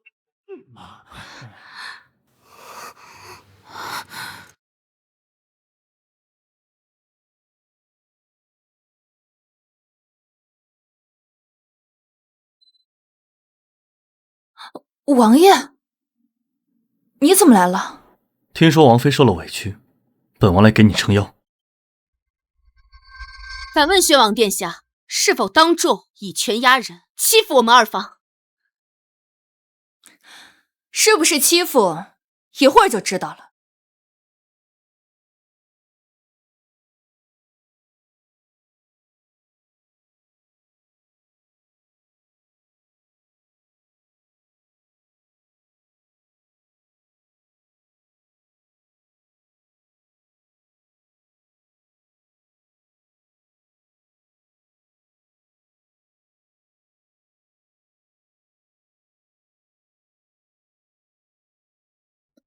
诸位请看看，这是什么？这不是银子吗？难道这一箱子都是金包银？对吧？不止这一箱，我所有的聘礼，宣王殿下给我的1000两黄金，全部被人调包成了金包银和金包铜。什么？金包银？秦小云，你答应给我们秦府的嫁妆，不会也是这种货色吧？对呀，丢人！这还调包别人的嫁妆，亲姐妹怎么能做出这种事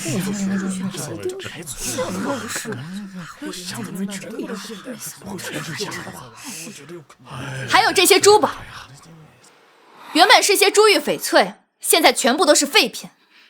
到底谁动了手脚，心知肚明。不仅调包金子，这翡翠都调包了。这是真的好事情，怎么是？唐蜜，你不要血口喷人了。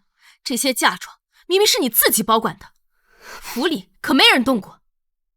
要么是你自导自演，想找我们麻烦；要么就是宣王给的聘礼本来就有问题。我还以为宣王殿下有多喜欢姐姐呢，没想到私下里也会偷梁换柱啊！这些东西确实上不了台面，看来姐姐在他心里就是个上不了台面的女人。本王，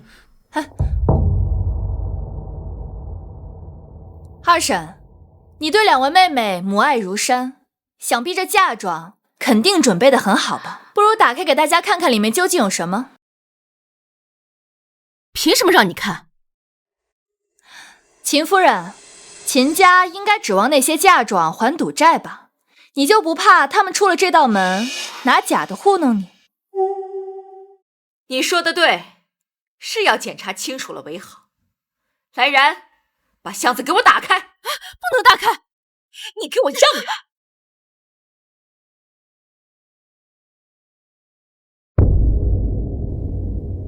好多金子呀！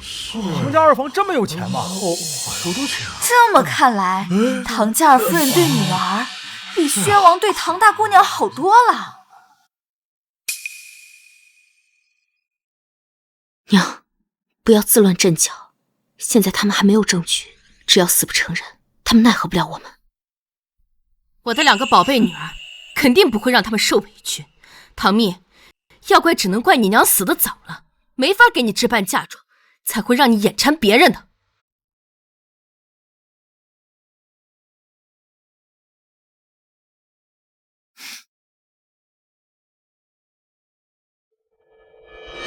唐蜜，你想干什么？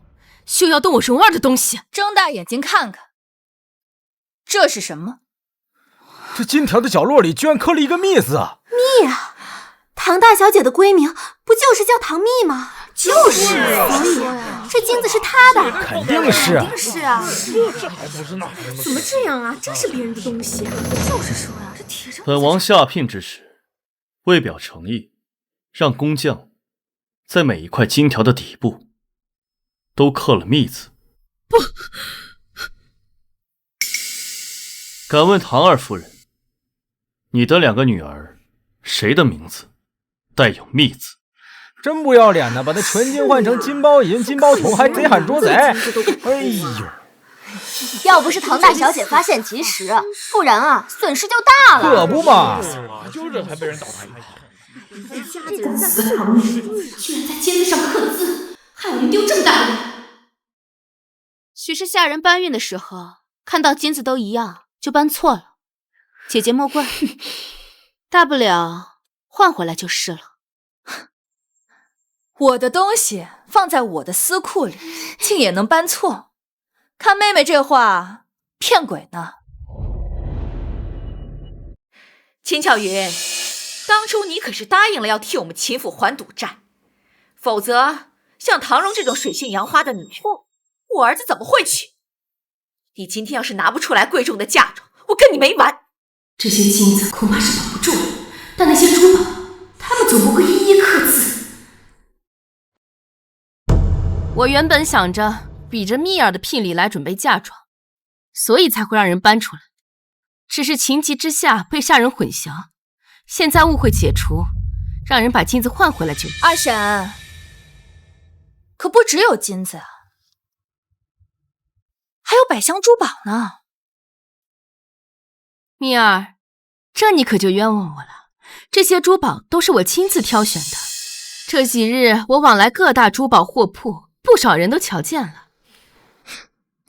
看来二婶儿是不肯承认了。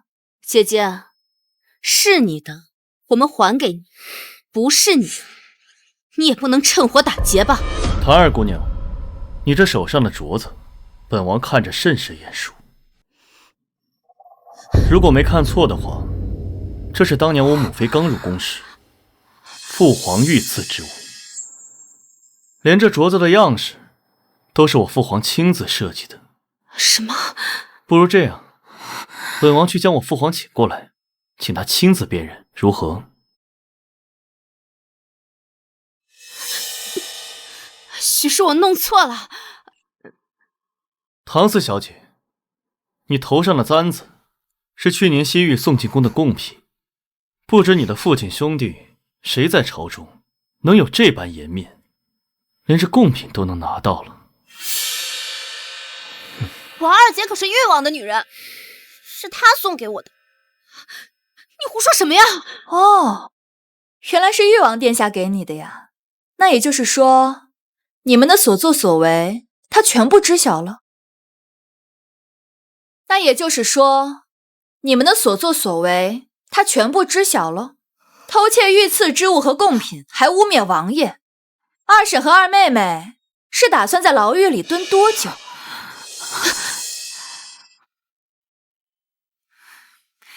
誉王殿下，东西都是他们准备的，与我们无关，我们毫不知情。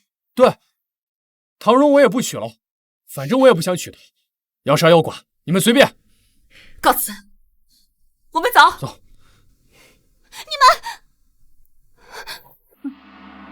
娘，哎，四妹妹，你这是嫁不出去了，真是太可惜了。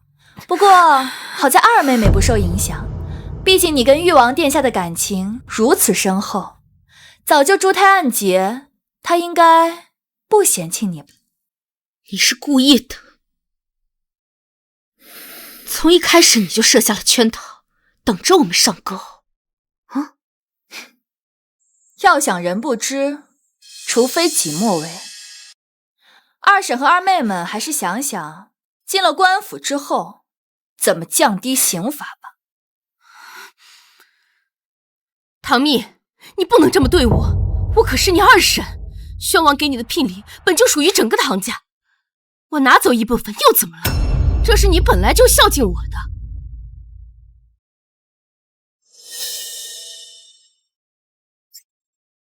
从今以后，我们唐家就没有这个二夫人了。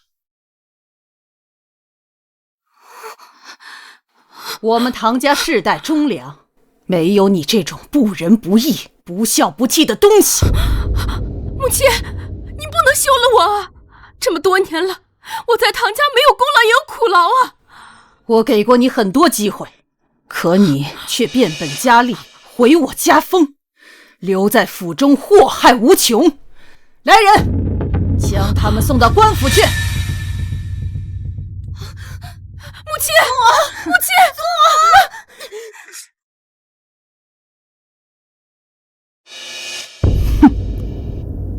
哎呀，他们真是活该呀，偷人东西！哼！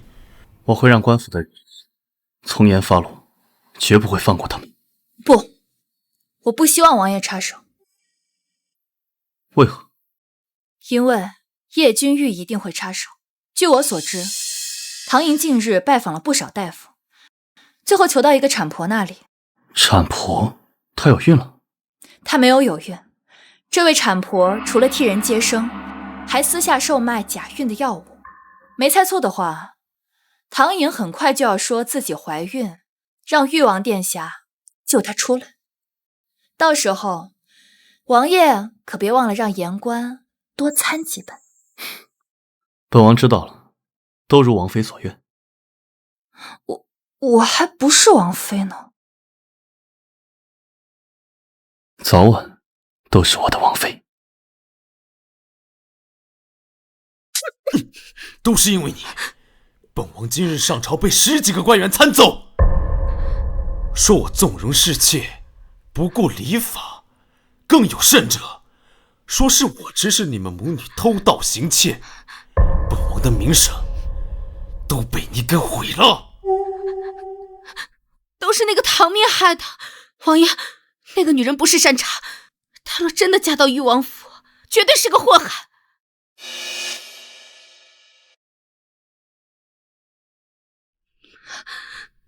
要不是你怀了本王的孩子，我真想一剑砍死你。千万不能让誉王知道我肚子里的孩子是假的。王爷，臣妾这样做是为了成就你的大业。北齐使臣来访，你与北齐使臣交流，定是需要银子。这件事谁告诉你的？臣妾是无意中听到的。王爷，不论您想做什么，臣妾都会帮您的。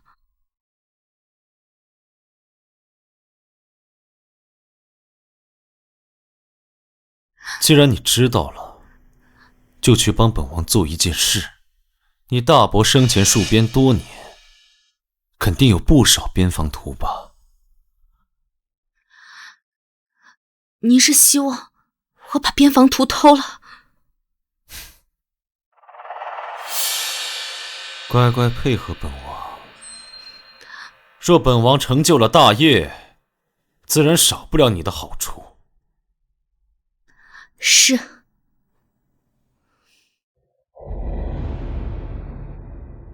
二妹妹不是被接去誉王府了吗？怎么又回来了？王爷疼爱我，让我带些礼物回门。我还是第一次听说侍妾也需要回门呢。这二婶啊，不是秦氏，这会儿还在牢里面关着呢。这二叔啊嫌丢人，更是连府上都不回。二妹妹这个回门礼啊，怕是送不出去了。唐蜜，30年河东，30年河西，鹿死谁手还不一定呢。我们走着瞧。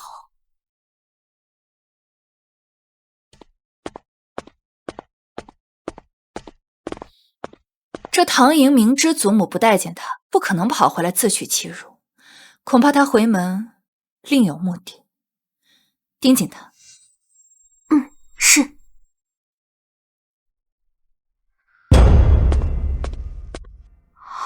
那不是老爷生前的书房吗？二小姐来这儿做什么？这间书房父亲生前用的比较多，他过去之后就基本上没有人来过。看来唐莹是想找父亲的东西，他该不会是想找父亲过去抗战杀敌留下的资料吧？翻遍了整个书房，也没有找到半点有用的东西。过去大伯留下的布防图到底放在了什么地方？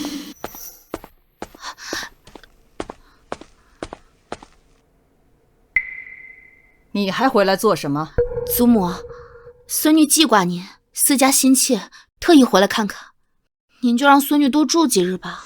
哼，我若再多见你几次，就要被你活活气死。你要是真孝顺，赶紧离开，以后别再出现在我面前。死老太婆横什么？要不是为了布防图，我才不愿来这鬼地方。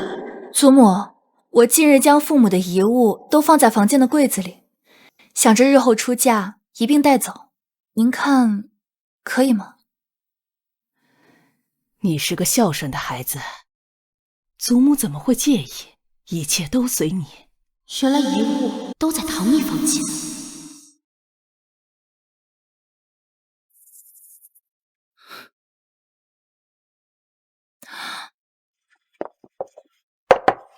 这是你要的，伪造了边防图和一些仿写的书信。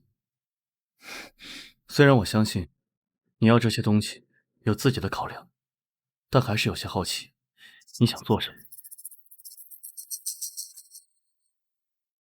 不是我要，是唐莹要。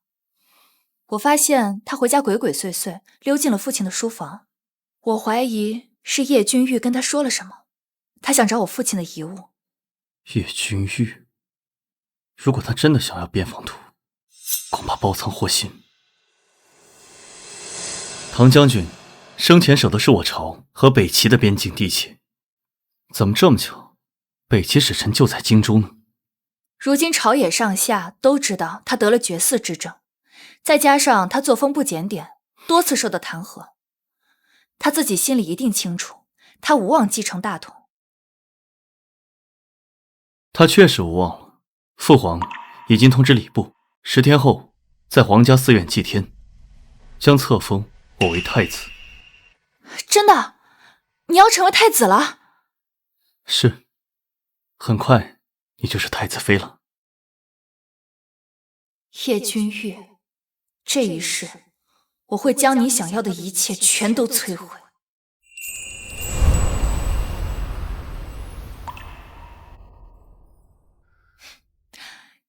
今晚月色不错，半夏，你备上水果点心，随我去后花园赏花吧。是，小姐。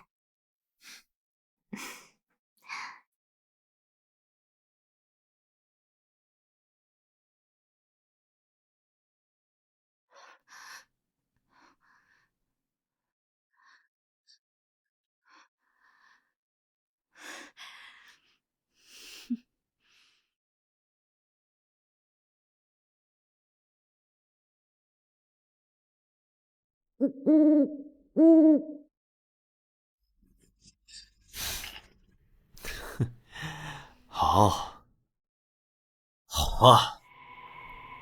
有了这些东西，我就能向北齐投诚了。可10天后就是叶晨轩的册封大典，等他做了太子，百官归心，您就算有北齐的支持，恐怕也难以撼动了。谁说叶晨轩能顺利当上太子？我已经安排好了一切，我会将叶晨轩的帝王之路一举摧毁。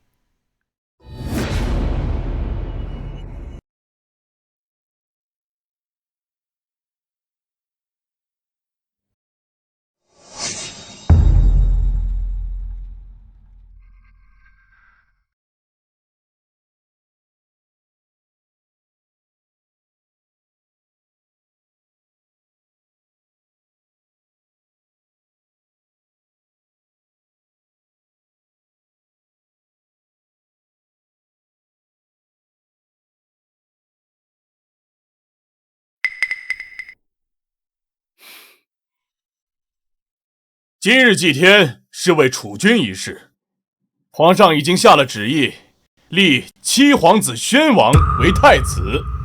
若各位没有异议，本官礼部尚书就要宣旨了，请七皇子宣王听旨。不好了，皇上不好了，出事了！不好了，出事了！皇上，不好了，出事了！什么事慌慌张张的？不能等到册封大典之后再说吗？民间急报说京中不少人上吐下泻，还有一些人已经咽气。看症状像是什么？像是瘟疫。瘟疫？这怎么会来的瘟疫啊？这可如何是好啊！朝中这些老皇后最是信奉天意，如今瘟疫突发，无论是朝臣还是百姓，都会人心惶惶。叶晨轩他休想不得人心。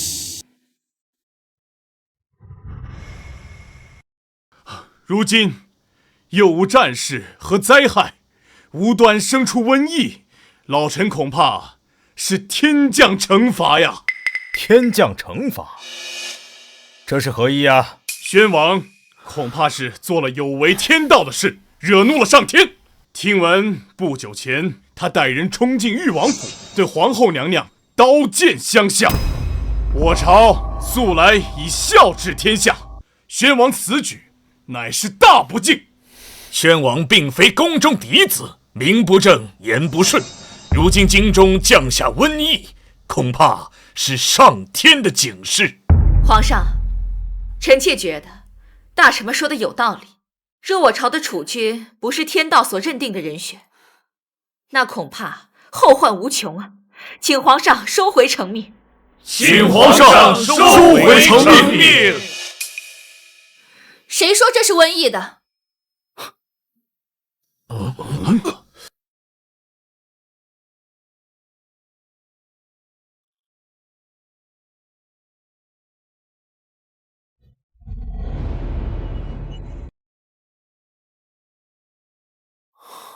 别担心，有我在。唐蜜，你还没有嫁给宣王为妃，今日的册封大典，你可没资格来。皇上，臣女今日前来，不是为了太子册封的事，而是为了瘟疫之事。你刚才说这不是瘟疫，到底怎么回事？臣女在民间开设了一家医馆，平日里多为看不起病的百姓免费医诊，因此京中的各种病症，臣女总是最先得到消息。难道你替得了此病的人诊断过？没错。唐蜜，你好大的胆子啊！你接触过瘟疫的病患还敢来此，说是父皇和母后为你灌了病气，圣体抱恙，你便罪无可恕。皇上，此女胆大妄为，我们快离她远些。来人，将此女轰出去，不准让她靠近半步。本王，看谁敢动她！七弟，都什么时候了，你还包庇他？难道你是想害死父皇吗？父皇，蜜儿刚才说的，这不是瘟疫，可否请您听他把话说完？唐蜜，你接着说。像这样的患者，臣女接了10几个，也检查了他们的尸体，乍一看，他们的症状的确与瘟疫相似，可等臣女验尸之后，却发现他们是中毒。中毒？北齐有一种毒，名叫丧魂散，服用之后高烧不退，上吐下泻，他们以此用来两军交战中来削弱对方的兵力。唐蜜，一派胡言！誉王殿下，我只是实话实说，你这么激动倒是干什么？原来这就是有人相护的感觉。父皇，他分明就是为了让叶晨轩顺利当上太子，在这里胡搅蛮缠。瘟疫和中毒的症状岂会一模一样？莫要听信他的鬼话，耽误了防护时间啊！北齐使者就在城内，他们一来，京中就出现了瘟疫，怎么会如此凑巧？父皇，儿臣请求彻查北齐使者，了解事情真相。皇上，他们分明是混淆视听。瘟疫乃是天罚，责任全在叶晨轩，可他为了将自己摘出去，将责任全部推给北国使臣。要是北齐的人知道了，必伤两国人的情分。臣女愿意以性命担保，城中的病症绝不是瘟疫，而是他人投毒。若是臣女误诊，耽误病情，愿自枪谢罪。明儿，不可。相信我。唐大姑娘乃是忠烈之后，都说虎父无犬女，你父亲忠勇无双，朕愿意相信你。父皇，住口！来人，彻查北齐使臣住处，不能放过任何一个角落。若发现有异样，即刻来报。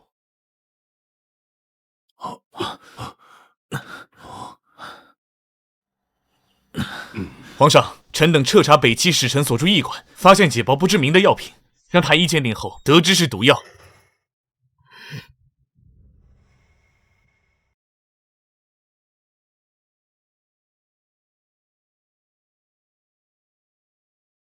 白色粉末，硫磺味，遇水即溶。皇上，这粉末与书上所记载的丧魂散所描述的一模一样。该死的北齐！朕好心招待他们为客，他们却恩将仇报，谋害我朝子民。既如此，杀无赦！皇上，在驿馆之中，我们发现了这个木匣。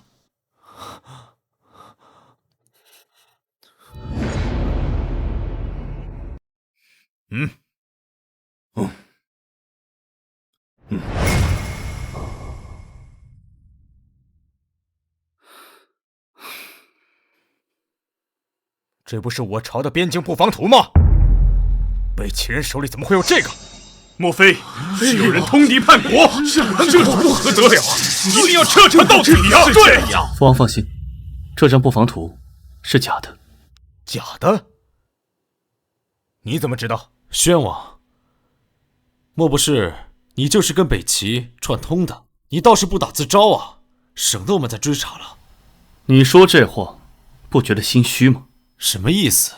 皇上，这个木盒是臣女让宣王殿下提前准备的，因为那日臣女看到誉王的侍妾，也就是臣女的二妹唐莹，鬼鬼祟祟的进了父亲的书房，好像在找什么东西，便引起了臣女的疑心。臣女引导她找到此物，让她将其带走，不知所踪。没想到却到了北齐人手上。唐密，一派胡言！这东西是唐莹偷的。唐莹一个女子，不便与使臣来往。这幕后主使，想来已经很清楚了。父皇，他这是栽赃，定是他与叶晨轩合谋，捏造证据来陷害儿臣，儿臣一心为国，坦坦荡荡。皇上，玉儿是咱们自己的孩子，她从小忠君爱国，你是知道的呀，她不会做出这样的事啊。干什么？诸位请看，誉王殿下的手指是黑色的。你看，真是不真好。果真有一抹黑色，这是怎么回事啊？因为我在布防图的图纸上加了一种药水，手指一旦只要碰到，手指就会变为黑色。皇上，你看看，你的手指是否也已变为黑色？可是宣王殿下的手干干净净，代表他并未碰过布防图。到底是谁将此图送到北齐人的手上？皇上，想必应该很清楚了。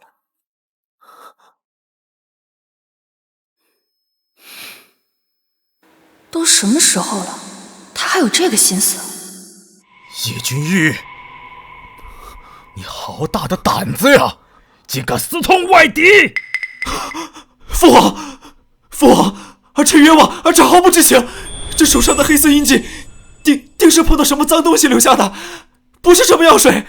本王还奇怪，什么天罚瘟疫为何会在册封大典之际突然降临？原来都是王兄的手笔，为了一己私欲给百姓下毒，还真是让人大开眼界。不是的，父皇，儿臣没有。朕怎么会生出你这么个孽障？你这个畜生，还想当太子，谋皇位！皇上，玉儿她只是一时昏了头，你就饶了她这一回吧。她不会做出这样的事，你是知道的。堂堂皇子，轰敌叛国，残害百姓，何其可笑！何其可笑！何其可悲！事到如今，你还要替他求情，就算被千刀万剐都不为过。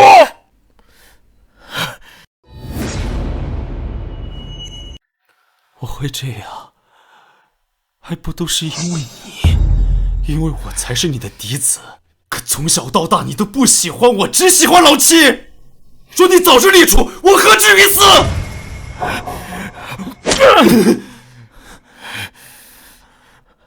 立储，朕何尝不想立你为储君？朕何尝不想给你机会？可是你配吗？你配吗？你在外民间私设赌坊，放印子钱、高利贷，做了多少脏事丑事啊！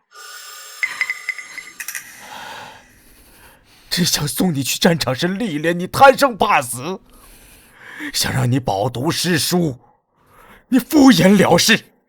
这么些年来，你无才无德，视百姓生命为蝼蚁。朕如何放心把祖宗基业、江山社稷交代在你的手里呢？啊，那叶晨轩呢？他又比我好到哪儿去？就心系百姓这一点，他比你好千倍万倍。2年前青云山贼匪横行，是宣王自请带兵进山剿匪，为了能够将其歼灭，他只身引开数百人，差点死在山上。那个时候你在哪儿？你告诉我你在哪儿？2年前，青云山。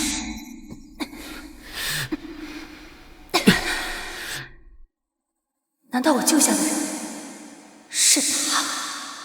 所以他对我好，是想要报答昔日的恩情。可为何前世他不告而别，杳无音讯？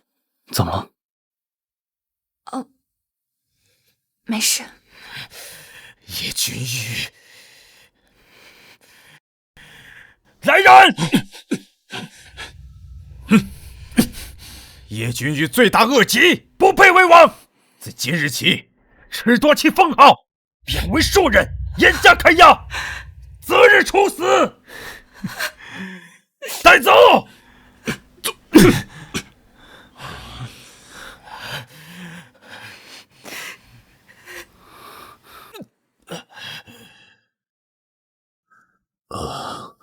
皇上，还要册封吗？继续。宣王听旨。奉天承运皇帝诏曰：国之根本，社稷绵延，系于贤嗣。皇妻子叶晨轩，生而敏锐，宽仁有度，甚为朕亲。册叶晨轩为皇太子，入住东宫，望其恪守臣节，勤修德业。他日承继大统，责备万民。今布告天下，贤使闻之，钦此。谢父皇，儿臣遵旨。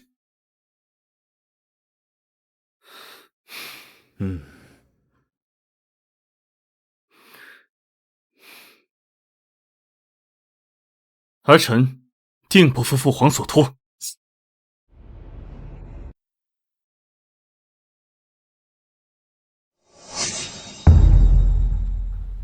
你们来做什么？自然是来送你上路。父皇送你一壶酒，一条白绫，让你自己选。但是，我觉得这2种死法于你而言还是太轻了。你要干什么？命儿，他的命如今握在你的手上，该怎么处置，你说了算。唐蜜，我跟你究竟有什么深仇大恨？你要这么对我？害我绝嗣还不够，如今还要害我性命。你可知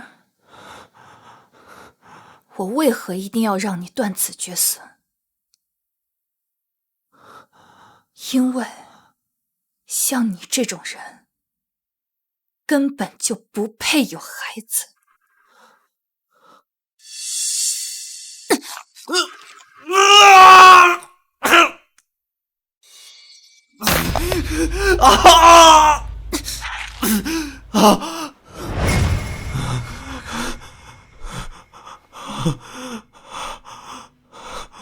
唐蜜，你不是人。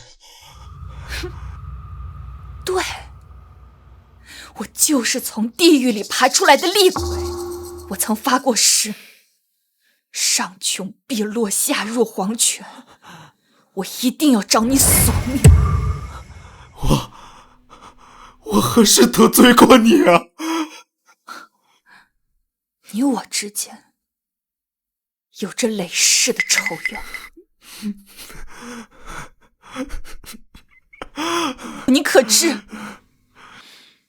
一个10月怀胎、无人问津的产妇，只能自己给自己生产，有多痛苦？你可知？亲眼看到刚出生的孩子死在自己的眼前，有多痛苦？你可知？葬身火海，被火活活烧死，有多痛苦？这些全部都是拜你所赐。为何他的话像是他的亲身经历？你这个疯女人，你在说什么？我何时对你做过这些？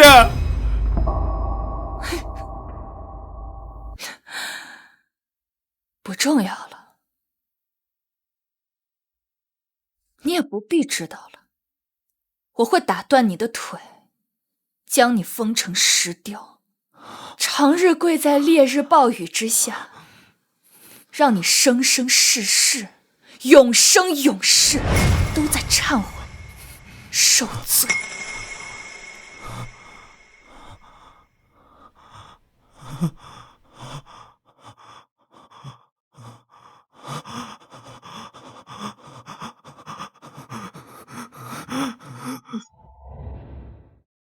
放开我！你们不能杀我！我肚子有了叶君玉的孩子，这可是皇室血脉！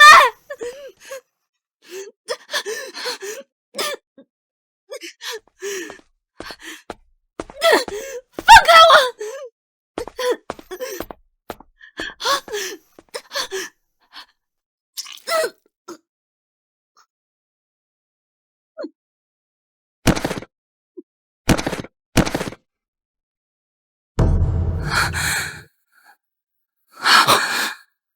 我睁开眼的每一天，都在幻想着怎么报仇雪恨。这一天，等得太久，太久了。没事了，没事了，蜜儿，你做到了，你做得很好。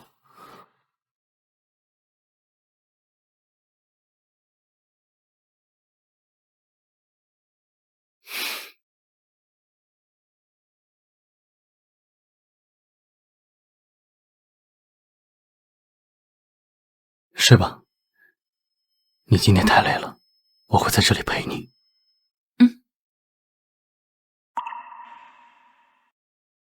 你可知，一个10月怀胎、无人问津的产妇，只能自己给自己接生，有多痛苦？你可知？亲眼看到刚出生的孩子死在自己的眼前，有多痛苦？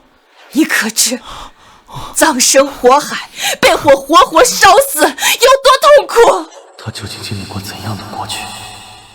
为何听他说这些话，我会心如刀割，感同身受？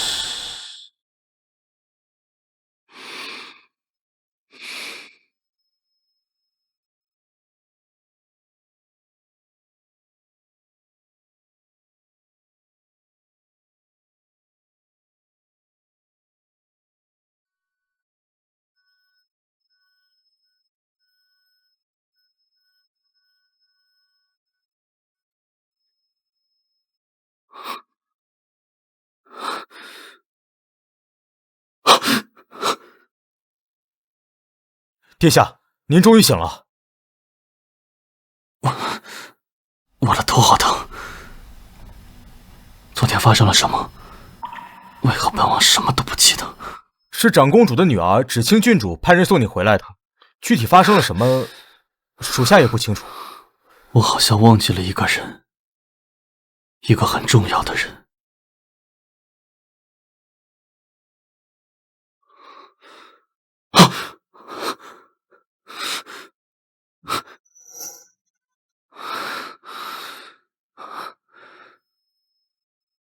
刚才的梦为何如此逼真？好似经历了一世。难道我在梦中忘记的女子是蜜儿？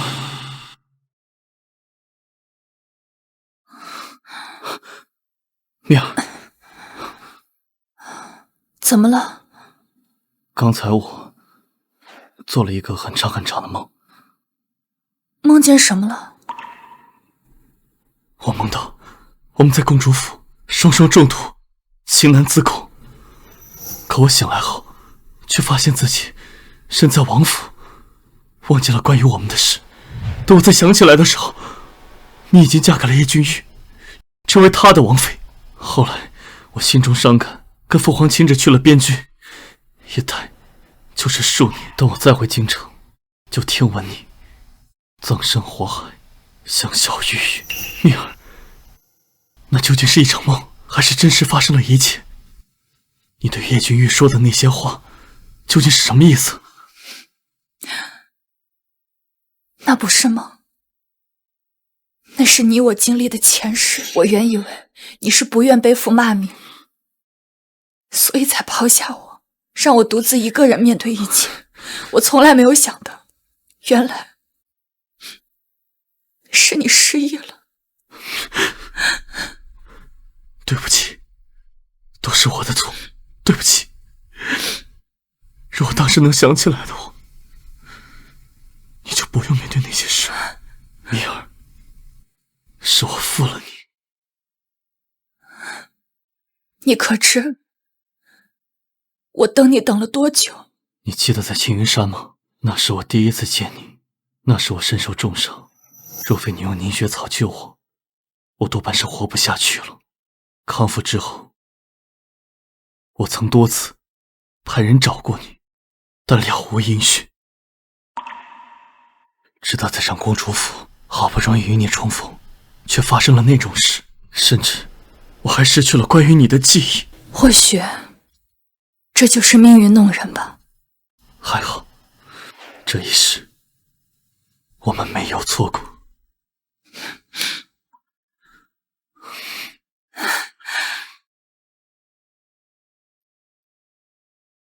今日路过东市，给你带了你最喜欢的栗子糕。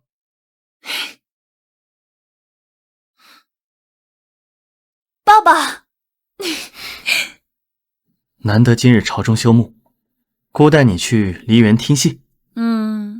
我今天不想听戏。那太子妃想做什么？我要去酒楼听书，还要点上一壶酒，喝得尽兴。好，都依太子妃的。我们先吃栗子糕吧。